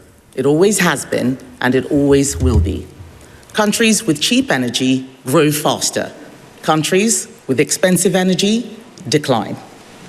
Right now, we pay 4 times what industry in the US does for electricity. The result? We are deindustrializing. It's not just manufacturing that is disappearing, not just steel, not just chemicals, not just ceramics, not just oil and gas. We are losing our farming industry. We are losing our fishing industry. These are the foundations of a strong economy, and they are going all because we chose a slogan of net zero over a serious strategy for a stronger economy and a better environment. So I am saying enough. I am reversing this. Net zero, one of the biggest sort of platforms of David Cameron's leadership of the Conservative Party, which began in the year that Kemi Badenoch told us at the beginning of this speech she joined the party. I wonder if it's a bit like Withnell and I going on holiday and she joined the Conservatives by accident. The Climate Change Act and replace it with a proper strategy that actually works. A strategy which protects the natural environment and the landscapes we love. A strategy that takes sensible steps to tackle climate change without bankrupting ourselves in the process. We will cut bills for families, slash costs for businesses, end the madness that you have to tear out your boiler or disconnect your gas hob. We are going to bring industry and jobs back home. This is real action, conference, not slogans.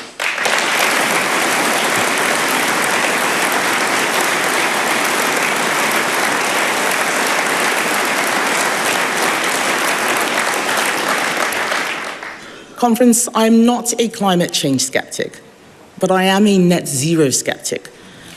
Britain has already done more than any major country to cut emissions.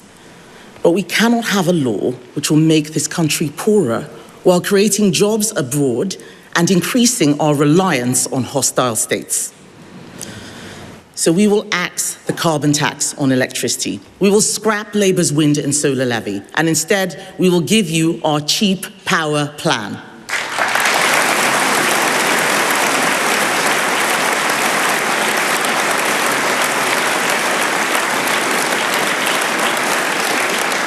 Through this plan, we will cut bills by £165 for the average family, nearly £5,000 for the average restaurant, and over £1,100 for the average pub. These are savings that can be passed on to consumers. So, conference, I won't promise you free beer, but I do want you all to have cheaper beer. More or less the same. I'm so sorry. This is an appalling miscalculation on my part. But so now it'll be over soon, I promise. Put British prosperity first. Give this country the cheap, reliable energy it needs to thrive again. Backing nuclear, but also recognising that it is pure folly to ban new oil and gas extraction while paying to import resources that Norway takes from the very same basin.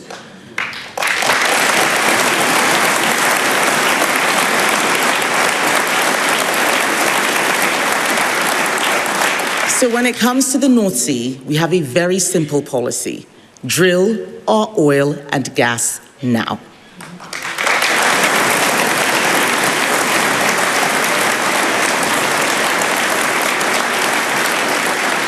Conference, you have seen it out there in the fringes all over Manchester, that this is a party fizzing with ideas, building our policy programme, setting out our plans, a tax cut for our high streets, a helping hand for the young with our first jobs bonus, reforms to welfare, 10,000 new police officers, tripling stop and search, scrapping the sentencing council, a new removals force, improving behaviour in schools, doubling apprenticeships, support for our veterans, £165 off your electricity bills, drilling in the North Sea, an end to the energy profits levy, scrapping the family farm tax, scrapping the family business tax, scrapping VAT on school fees, out to the ECHR, a plan for our borders, a plan for a stronger economy. And a partridge in a pear tree.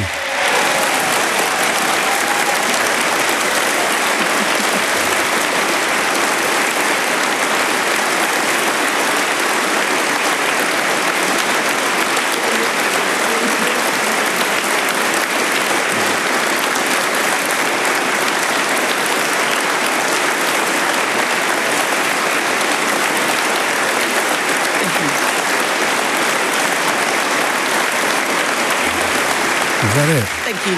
No, that'd be a bit more, I think. And conference. Because of all the savings we found and costed, because of the tough decisions on what the government shouldn't do, because of our golden economic rule, we can afford to make one more announcement. That's not sarcasm. As the Conservative Party, we know who our people are. They are people who work hard. They are the people who save hard. They are the people who understand the importance of putting down roots. They are the people who make sacrifices today for a better life tomorrow. They do the right thing. Our people are the Brits who want to get ahead in life. At the heart of a Conservative Britain is a country there's a country where people who wish to own their own home can. I remember the joy when I got the first set of keys to my first flat, the excitement of opening my own front door for the very first time, the smell of the fresh paint, I remember it just like yesterday. I want everyone in our country to have that feeling, to know it's your place, your house, your home. We Conservatives believe that owning your own home gives you a real stake in society, roots in your community. But our housing market is not working as it should. There is a big barrier that keeps getting in the way. That barrier, Conference, is the tax you have to pay when you buy... I thought she was going to say landlords.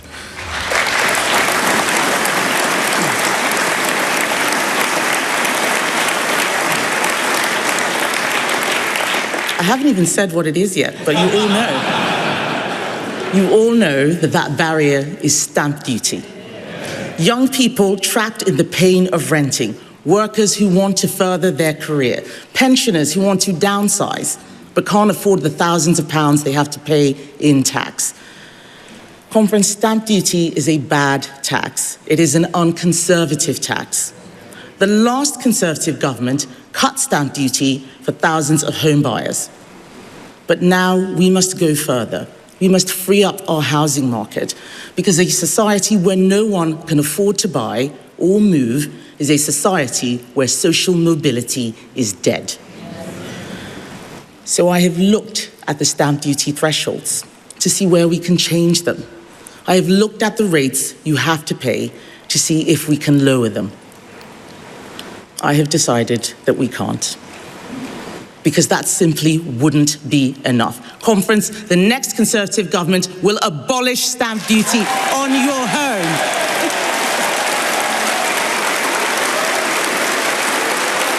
It'll be gone.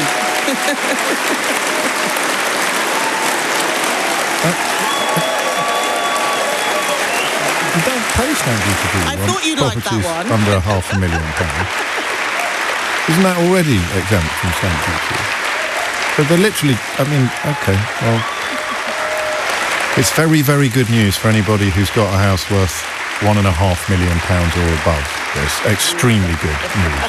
So I guess thank you. That's great. I'm precisely the kind of person you should be giving money to.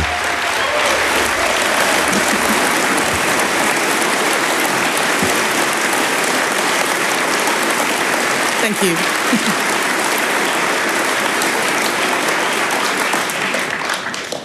That is how we will help achieve the dream of home ownership for millions. Home ownership should be a dream that's open to everyone. Abolishing stamp duty on your home is a key to unlock a fairer and more aspirational society. We cannot unpick every tax. The debt, the deficit, and the damage this Labour government is creating means we cannot do everything all at once. Scrapping stamp duty will benefit people of all ages, because conservatism must speak to all generations. The young professional buying their first flat, the couple looking for somewhere to bring up their first baby, the growing family hunting for their forever home, the pensioner who wants somewhere a little smaller or maybe to move nearer the grandchildren. No longer will they be punished with a tax that is a barrier to doing the right thing for them, for their family, and for society.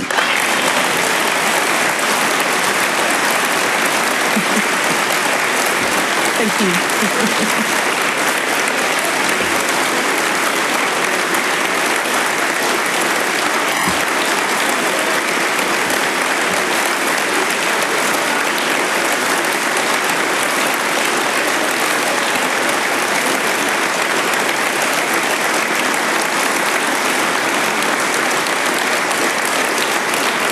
And this change will bring wider benefits to our economy too. Because every time a home is sold, it triggers a chain reaction of activity. Movers, builders, decorators, flat pack furniture, and DIY. Trips to Next, John Lewis, and IKEA. And I can afford to do this while still leaving space within my golden economic rule. Because that's the fiscally prudent way to do things. That's what Conservatives do.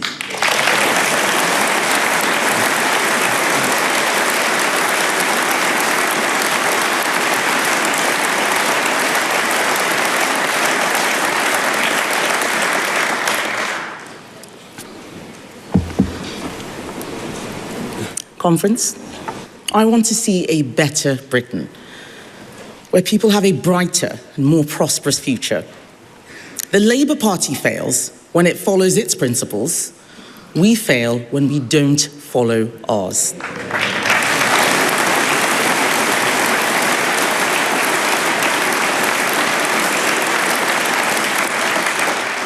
We are going to follow the same timeless conservative principles which have led us to success in the past. Personal responsibility, free enterprise, family, freedom of speech. People want to know what I stand for? I stand for a government that takes less of your money and doesn't interfere in your life, where the state does less but does it better, where those who create wealth are welcomed with open arms, not driven from our shores, where reward matches effort, where Britain stands tall in the world. I stand for an economy where profit is not a dirty word, where enterprise is supported, not crushed. Stamp duty threshold 125 grand, and then it goes up. But the more your house is worth, the bigger the cheer will be. I stand for a country where what you put in determines what you get out, where excellence is celebrated. I stand for a country where actions have consequences, where we talk about responsibilities as well as rights, where crime is punished and justice is served, where the welfare of victims outweighs the welfare of criminals.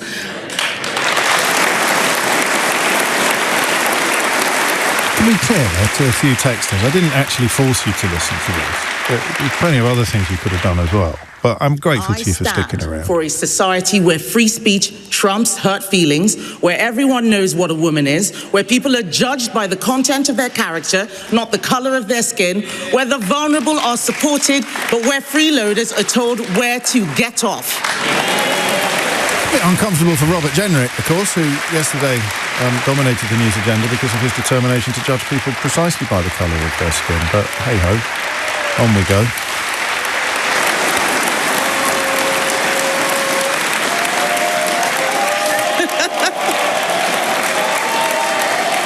Conference, I stand for stronger borders and a stronger economy so that the young can fulfill their potential, the old can live out their years in dignity, and everyone can achieve their dreams to own a home, run a business, raise a family. This is the Britain I stand for. If it is the Britain you stand for, then stand with me and let's build it together.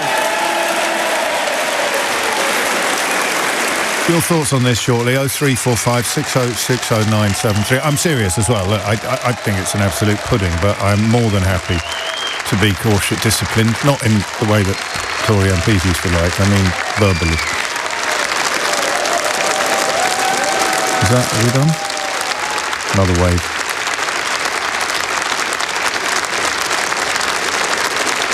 I stayed tuned in, writes Paul, so you didn't have to endure this alone, James. Thank you, Paul. Thank you. It makes a difference, actually. Okay. I think she's stopped. It was 10 minutes longer than scheduled, but hey, it's my fault as well. It's all my fault. Hang on, she's back. Oh, Lord, the husband's coming onto the stage. That's nice, they all do that.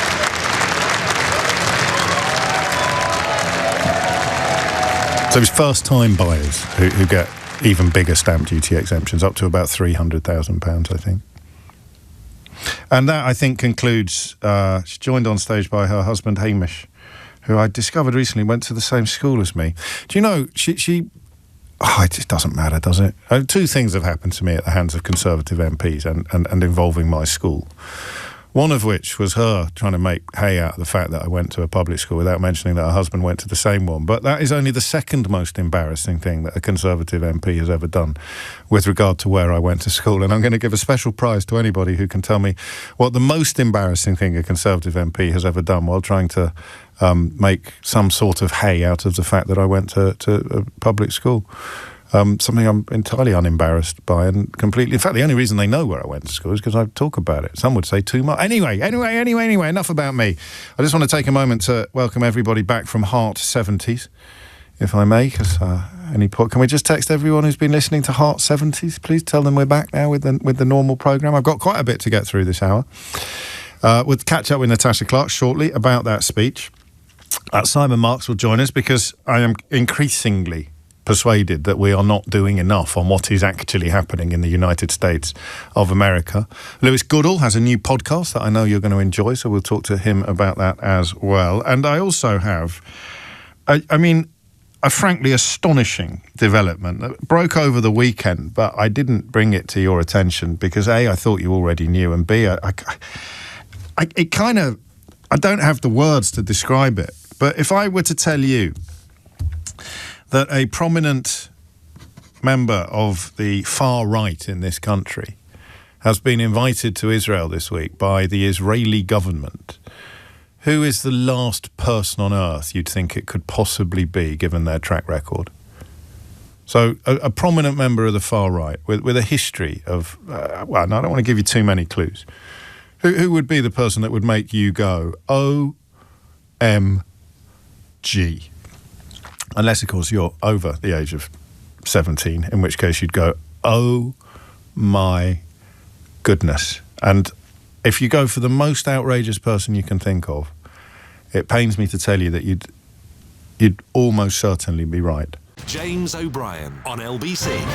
It's 17 minutes after 12. It wasn't hot 70s for me, right, Ian? It was hot 80s, but I'm back now. I thought I'd better let you know. Thank you, Ian. Thank you, everybody who has steered themselves back to the good ship.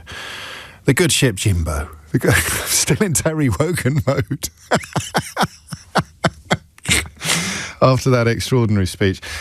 You put me in a very difficult position now, or Kemi Badenoch has, because I cannot conceive of circumstances in which somebody would think that was a good or helpful speech. You talk about a misdiagnosis of the problem. I mean, even if you wanted to look at the fiscal impact of it, unless you believe that all of those people have just found billions of pounds down the back of sofas that they were sitting on for 14 years, but vacated last July. That's the crucial point about all of these billions of pounds in savings that she described or claimed. A generous estimate would put the amount of money she just gave away at £12 billion. So it's tax breaks for private education, creating a massive new deportation force, promising pensioners they can keep all of the benefits that they currently enjoy, and then about another 10 billion, give or take, on the abolition of stamp duty, which is better news the more you already have. So if you're lucky enough to own a property worth over £1.5 million, then the portion above £1.5 million, it will be hit with 12% worth of stamp duty. If your property is worth below £125,000, you don't currently pay any, and then it goes up in gradations 2, 5, 10. So what's really tricky about this in terms of providing meaningful or substantive analysis is that the massed ranks of the Conservative Party High Command have tried desperately to come up with a big rabbit to pull out of the hat. And they've come up with a giveaway of £10 billion to people who are, by definition, already the wealthiest in the country. And if she's abolishing it entirely, the people celebrating loudest will be buy-to-let landlords. But, you know, the devil will be in the detail. And that is only being talked about by me because it was the biggest thing in the speech. It was the big reveal. It was the big woohoo moment. And it is, even if you're minded to like it, austerity square, or not even austerity squared. It is a transfer of wealth from the public purse into the pockets of people lucky enough, and obviously I'm one of them, to be on the property market already. And it's the bigger your property, the more valuable your property, the wealthier you are, the more money she's just given you. But hey, don't take my word for it. 0345 60 60 973 is the number you need to tell me what you made of that. And what I really, really want you to do is tell me, I can't, can I? I mean, tell me why you liked it. Let me find you a text from someone pretending to like it. Or at least someone who does like it. But just bear with me for one moment. I've got Natahsa waiting. Hang on, Ash liked it, I think. Oh, no, he didn't. My bad. Sorry, he's being sarcastic. I'm just trying to find someone who liked it. There must be someone who liked it. I'll try. Well, I'll keep looking, but I can do two things at the same time because I want to listen to Natahsa Clark as well, who, poor thing, had to actually sit through that in the room without the benefit of my hilarious commentary. Natahsa, what happened? James, I can find you around 500 people in the room just behind me that did really like that speech. And I have been saying all week that this Tory conference has been a bit of a weird mix of delusion, desperation and despondency. But today in the main hall, it was probably the... Thank you. Today in the main hall, it was probably the former. A really positive reception, actually, in there for Kemi Badenoch's speech. And I just grabbed a few people on the way out there. And they said, actually, they thought that was one of Kemi Badenoch's best speeches that she's ever made, that it was one of the highlights so far of her as Tory leader. So I think what we can really take from that, and of course that big eye-catching announcement of stamp duty, is that this probably has given Kemi Badenoch a little bit more time as Tory leader. Now, I don't think it's going to be enough to save her just to have one good Tory speech, but lots of the members that I've been speaking to here do think that she needs more time to try to make an impact. Obviously, the question is, when you look at the polls, when you look at how everybody outside of this hall is receiving the Tory leader and Kemi Badenoch at the moment, of course it's dire. Of course the Conservatives doing terribly, 15%, 16%, 17%. Will these announcements be enough to make any of a shift in some of those polls? We'll have to wait a few days for that. But the vibe here in the hall, it probably won't, but equally stamp duty, an incredibly unpopular tax. I imagine she may get a little bump in the polls from announcing that. Of course, we'll have to wait for that and see. But lots of standing ovations, lots of laughter at her jokes, lots of applauses. Compare it with other Tory leadership speeches, leader speeches, no stage falling apart, no coughing fit, no P45 being handed to her by a protester. I thought the speech itself, a little bit of a greatest hits of Kemi Badenoch's, all of her speeches that she's delivered so far. Lots of attacks of Labour, like you'd expect, lots of attacks on Reform and the Lib Dems. But interestingly, James, a little bit of a defence about the last Tory government. That's something that Kemi Badenoch has been really reluctant to do in the past. She just won't put her name to that last Tory government because of how unpopular it was. And of course, she was in that it. Historic defeat, very much.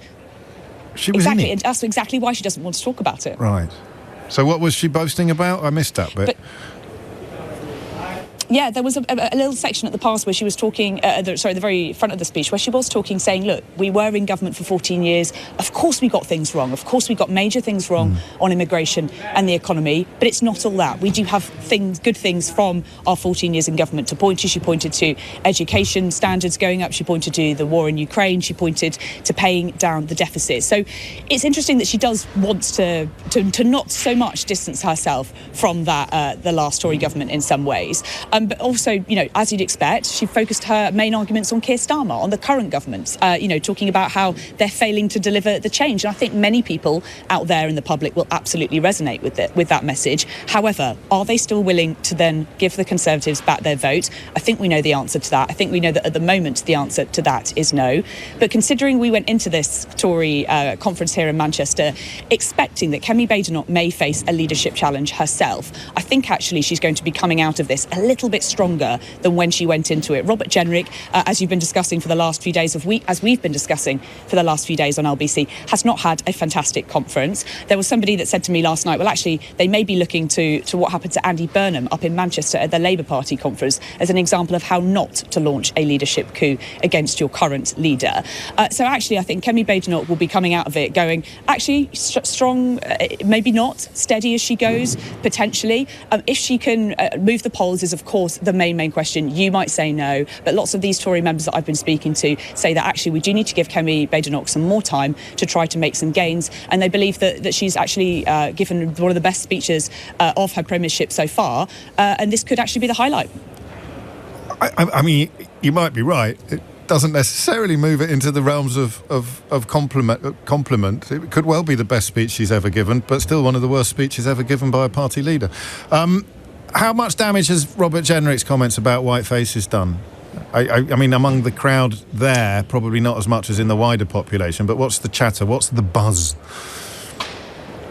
Yeah, I think amongst the people here, probably not. And I think an argument about immigration and about integration is exactly the kind of thing that Conservatives here would like to talk about. Obviously, the way that Robert Jenrick described it and having accusations thrown that you are, the words that he used were racist, of course, that's not exactly the ideal messaging coming out of any party conference, let alone a party that's doing so badly in the polls. But yes, look, people I've been speaking to for the last few days, I'm really hoping that this is rock bottom for the Tories. But actually, I was speaking to some pollsters just a couple of days ago who say, actually, of course, there is still further to fall. We do still believe, according to those pollsters, that Reform do have more to eat out of this Tory vote. Kemi Badenoch will desperately be hoping that this very eye-grabbing policy announcement about stamp duty, abolishing that, if indeed the Conservatives get back into power, will help to slow that decline.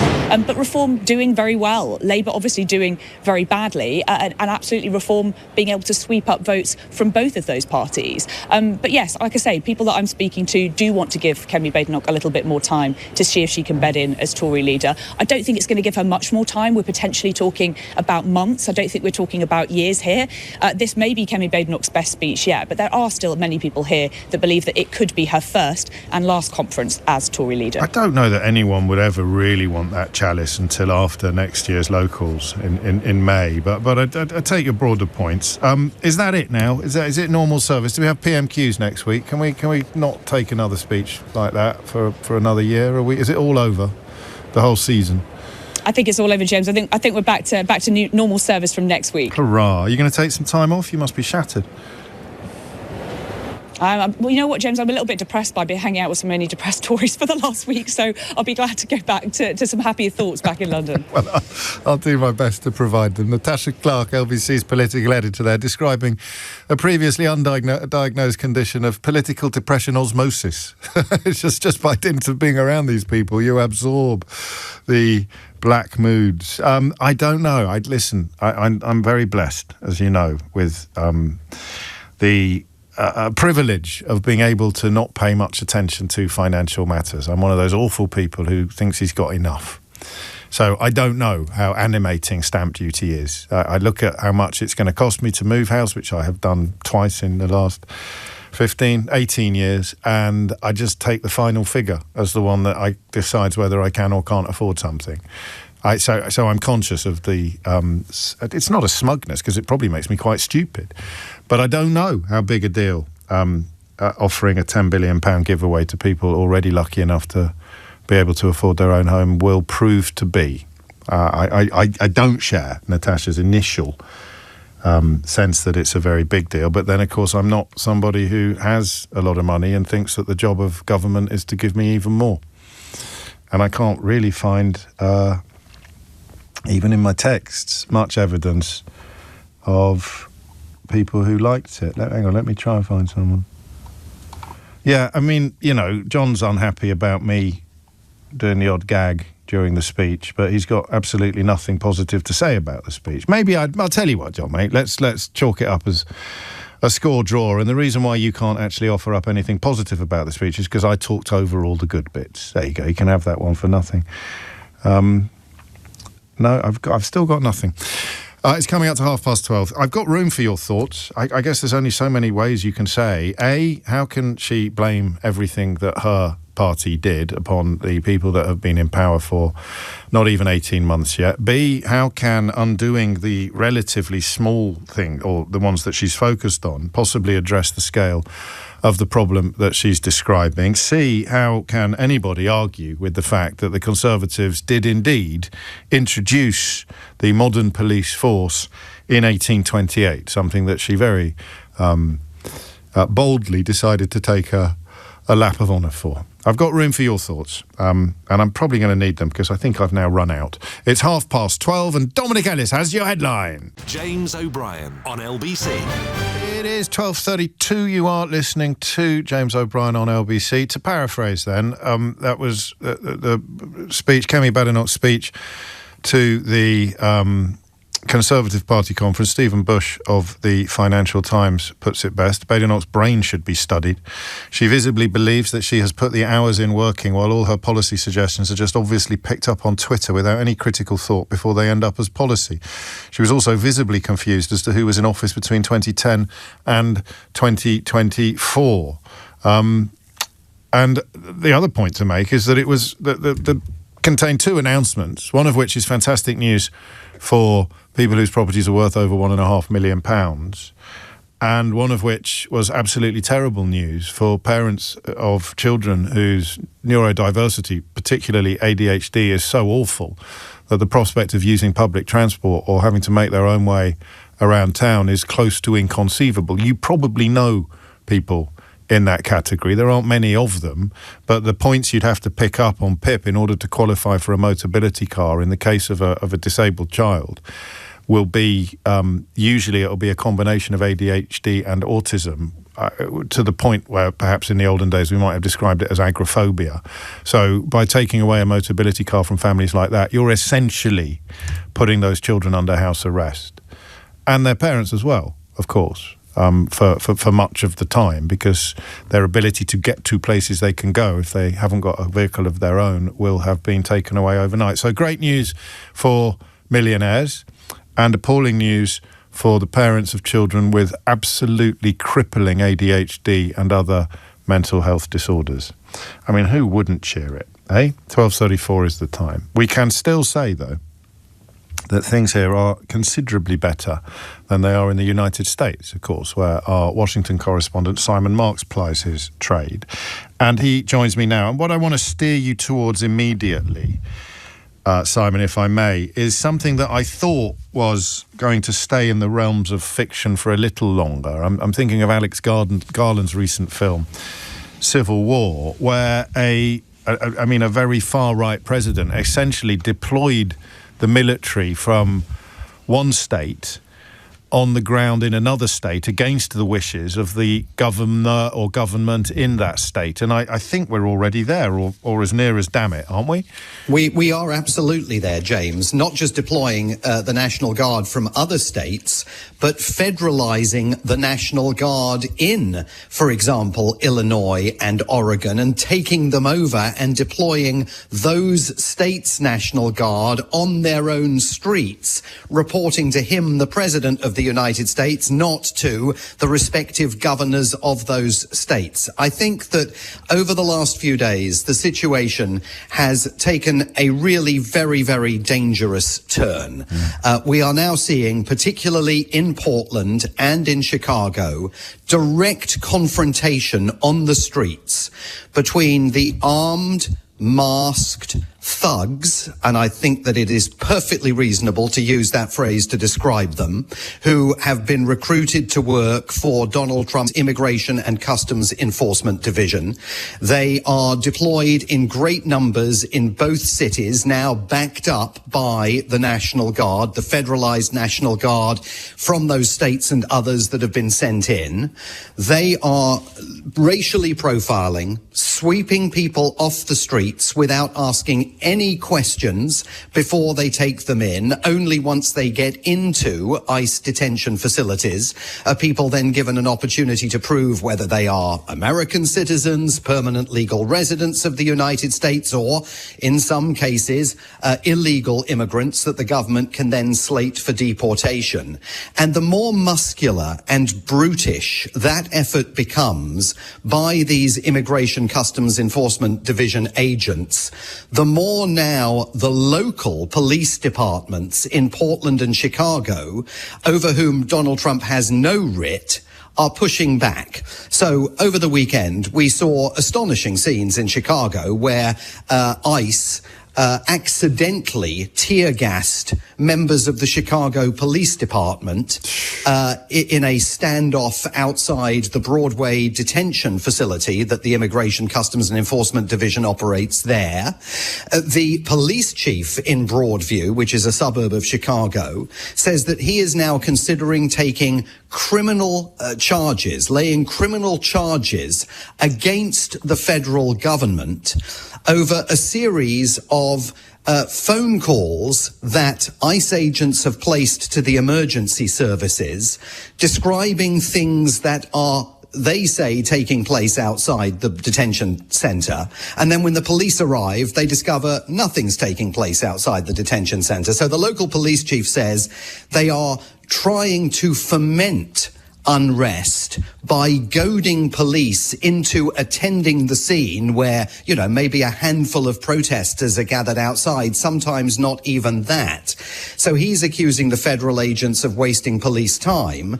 And in Portland, astonishing scenes overnight where at one point police officers were threatening to arrest ICE agents who seemed intent on driving one of their vehicles into a crowd of protesters. So you don't have to be a visionary to understand the danger of all of this spinning out of control, with all of these people carrying guns, all of these people carrying weapons, and by the way, some of the protesters and demonstrators also armed.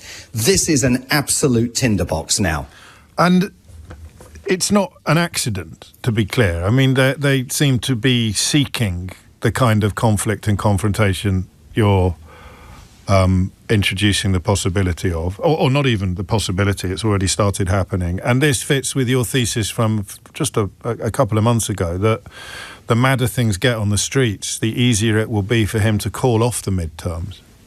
Yes, this is absolutely deliberate strategy now, James. I mean, he's been open this week. He's thinking of invoking the 1807 Insurrection Act, which will then allow him, he argues, Donald Trump, to deploy American troops, not just the National Guard, active duty troops and Marine Corps members onto the streets of cities that just happen all to be run by Democrats. If you saw that astonishing interaction between Donald Trump and his Secretary of War, Pete Hegseth, last week, with all the generals and the admirals who were traipsed back to Washington, ordered to leave their commands and return to Washington, D.C., and they sat there in stony silence, listening to their commander-in-chief telling them that there is an enemy within, in the United States, that they now need to be ready to battle on America's streets. This is not speculative. This is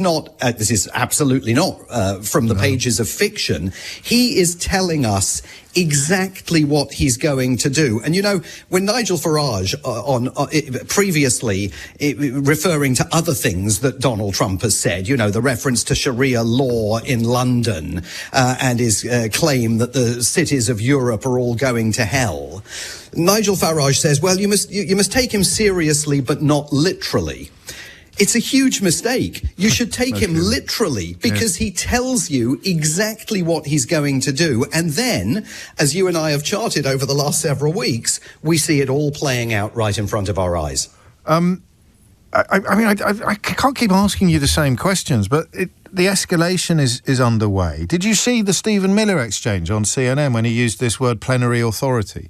Yes. I mean, how significant do you think that is? I wouldn't ask, actually, because I thought that it was just a bit of blue sky mischief, but it is being picked up by serious people as evidence of what might be coming next. Yeah, and Stephen Miller actually sort of suddenly realising he's said it too soon, he said it out loud, and he has a weird sort of glitch, doesn't he, where he just goes silent for a while. I'll play the clip after I finish talking to you. Yes. I mean, Stephen Miller's on an obvious trajectory here. This is a man who 2 months ago described the Democratic Party as a domestic extremist organisation. This is led by Joe Biden. Yes, correct. Until recently. And then within the last couple of weeks, that rhetoric has accelerated, and he started talking about the Democrats and what they refer to as the radical left as being terrorists.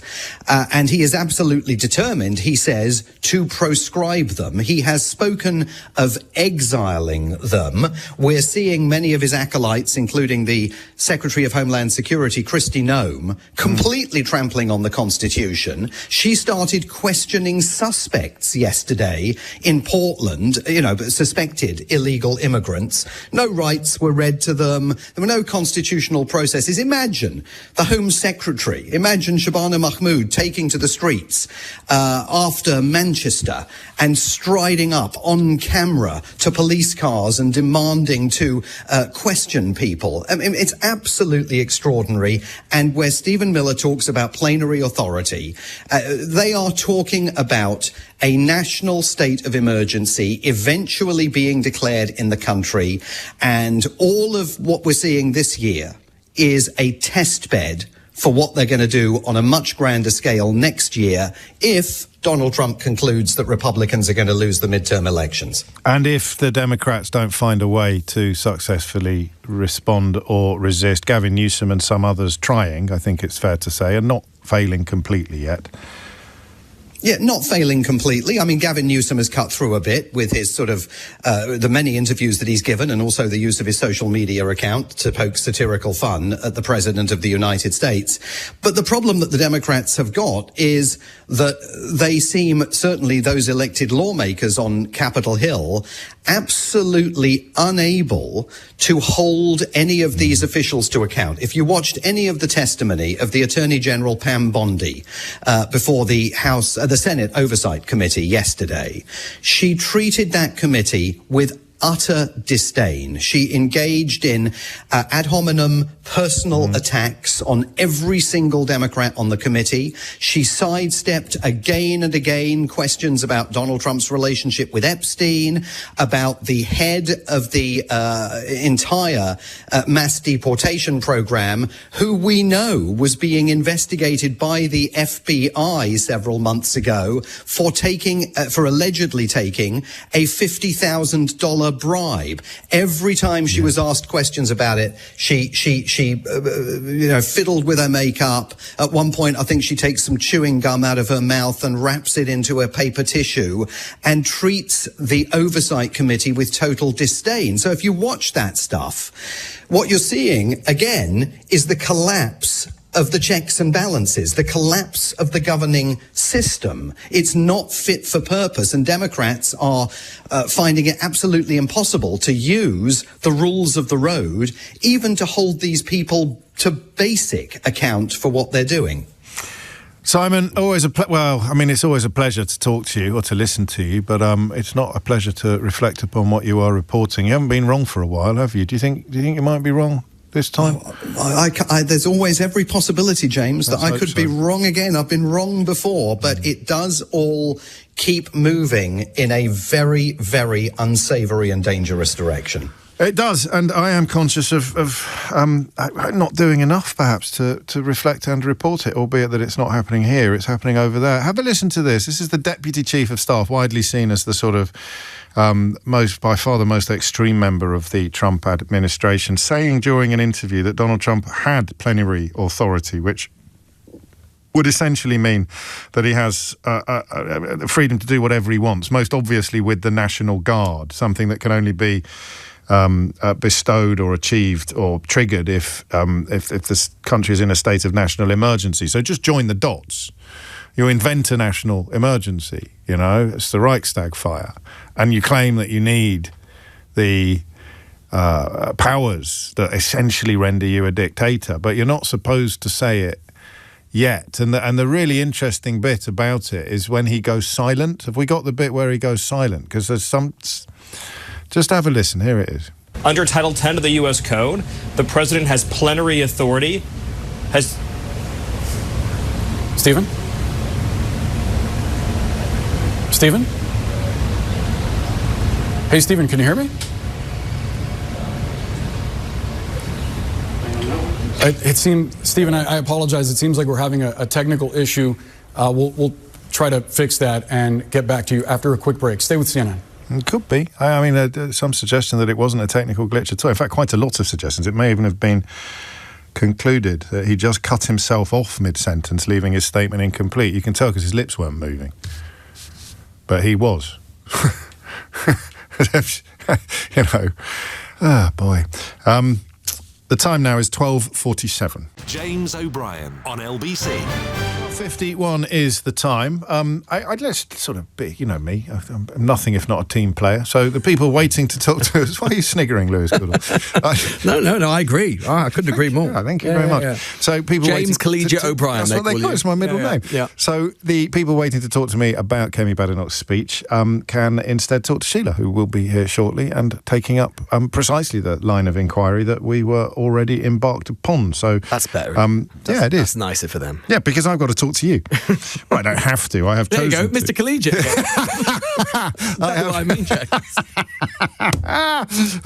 Touché. Because this is actually really interesting. This is your new podcast that is, I mean, like all the best stories, almost unbelievable. It is, yeah. This is a story we've been working on for, I think it's like 18 months, 2 years now. It's called Coining It. It's just came out last week.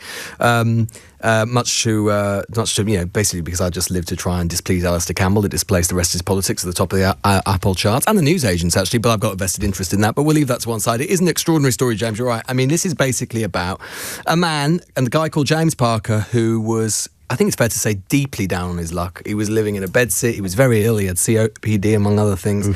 Living on benefits. Hadn't really made much of his life, I think it's fair to say. And one day, when he was doing these little games in sort of 2015-16, which were quite commonplace at that time, basically where you would do a few little kind of puzzles online, and in return, the companies could harvest your data, but you would get a fragment, a tiny slither of a Bitcoin.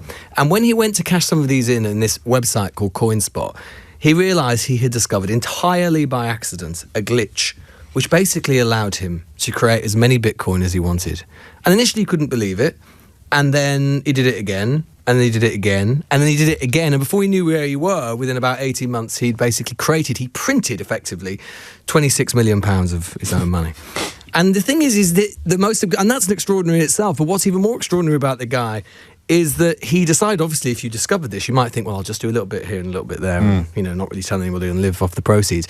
But he decided to tell... It is a crime. We should be absolutely clear. I mean, it's stealing. It was a crime. Before we all get to Robin Hood about it. Well, indeed, but that is kind of he decided to basically tell all of his friends about it, and he decided to show them how to use the glitch and so on. And in the end, without spoiling the story too much, you can imagine it all goes wrong. But kind of the thing that really interested me about James was that this takes place in Blackpool, which, as you know, is one of the sort of poorest places in Britain. It's got a lot going for it in a lot of ways, but it's also got, a lot of the kind of worst social problems. It's usually top of the index of all the different indices of social deprivation and so on. And everybody involved in this, you can say, are people who never had any luck in their lives, pretty much about anything at all. And basically, the moral quandary at the heart of the story is... You know about crypto. I mean, it's a shady world, right? It's a shady world, and a lot of shady people have made a lot of money in ways which we can't be quite sure or clear how they've done it. The whole point of it is that it's beyond the regulation of states, right? And yet you've got these people who I think on some level, maybe they knew it was a crime, but they just sort of thought in a way the system was, just for once, to use that word, was glitching for them. Yeah, and what I love about it is he's not like some genius. No. He wasn't doing the coding, or it's not like watching those films where they just have to put loads of green figures scrolling down the screen so that those of us in the audience who haven't got any idea what's going on know that some very clever computer stuff is happening. He stumbled into it in a way that anybody could have done. He was a complete chancer, as were virtually all of the people around him who did almost nothing to try and conceal the crime. I mean, again, James, you might think that, you might kind of keep it quiet. This is a man who was calling up taxi firms in Blackpool and giving them £500 or £1,000 tips. All the local taxi drivers started, like, every time he put in a call, would race down to his house. They called it, they all called it. They called it the wacky races in Blackpool. They would just try and get there as quickly as possible. This is a man. And so you're right, it is a crime. But there's this weird juxtaposition of kind of it all being on one level, obviously a crime and wrong, and at one point they go to Dubai and they're literally in Dubai standing there with briefcases full of gold and full of jewellery and full of luxury watches, and yet at the same time laundering the money, and yet at the same time they basically stay in Blackpool. And James Parker, the most glamorous thing he can basically think to do with the money is go and live in the North Euston Hotel in Fleetwood. And he thinks he's made it. He doesn't go to Monte Carlo. He doesn't go to, anywhere sort of deeply, deeply glamorous. He just thinks, this is it for me now. And it's a really both charming, but also kind of, actually a very political story. Because it's themes of poverty, of criminality, of morality, and about politics in the sense that, as I say, when you have, for example, going up to and including the President of the United States, Donald Trump, days before he goes into office, literally creating his own new token, the Trump coin, not a form of crypto as such, but a sort of fungible token thing. And, he's asked about it. He makes billions because he's going to be the guy who's about to regulate this industry. His company makes billions off it. He's asked when he becomes president, well, Mr. President, don't you think this is a terrible conflict of interest? And what does he say? He says, well, how much money did I make? And the reporter says, well, about $2 billion. And he just turns around and goes, well, that's a lot less than other people. And that's the president of the United States. And then you've got these lads in Blackpool. You're absolutely right. It's, and that's the kind of moral quandary at the heart of the story. It is. And I don't want to say any more because it has a sort of narrative thrust to it. Sam's already listened to it. I've listened to the entire thing in 2 days. The audio production was top tier. It's absolutely brilliant. A few people getting in touch to say they've already enjoyed it. A few people pointing out. Well, listen again, Sam. Listen again. Let's get the numbers up. Let's really annoy Gary Lineker. So vote often. Coining It with Lewis Goodall is available on Global Player now, and there is loads more to the story. So I've just given you the barest of introductions, and it is, as Lewis has very modestly pointed out, doing rather well at the moment in the podcast. I've learned from the best, James. Sheila, how's your book doing, mate? About $250,000. Yeah, right. Anyway, it is 12:58. We spent a lot of time talking today about what has happened to the Conservative Party. I thought it would be quite nice to finish with a little reminder of what it used to sound like. Here is Lord Heseltine speaking to BBC's Newsnight last night. Reform and other parties across Europe today as among the right-wing equivalents of the fascists in the 1930s. Why? Well, because that's what they are. The fascists were anti-Jews, and the protest today is anti-immigrant. But the same arguments, the same sort of human nature is being stirred up. Enoch Powell did the same in the 70s, and in the 60s, and it was a wholly destructive contribution to a civilized society. Reform would say deporting illegal migrants and bringing down legal migration, which he would point to what the Brexit vote was in part about, is certainly not fascist. It's actually listening to the views of the people. That's democracy. Yes, I know they would, wouldn't they? But you see, it's the stuff about saying that they're all rapists and robbers and criminals that is the essence of the appeal of reform. And you've got President Trump doing the same in America. Yeah, hard truths for some, just obvious, self-evident truths for the rest of us. If you missed any of today's show, you can listen back on Catch Up on Global Player and the LBC app, where you can, of course, find Coining It with Lewis Goodall and stay up to date on all the top stories and opinions. Put your news categories in the order you want. Pause live radio, rewind live radio, listen to a range of podcasts, including the James O'Brien Daily, where you can enjoy an hour of the best bits from this show every morning. And download the official app for free from your app store now. Tom Sawbrick will be with you at 4. But now, on LBC, it's Sheila Fogarty. James O'Brien on LBC.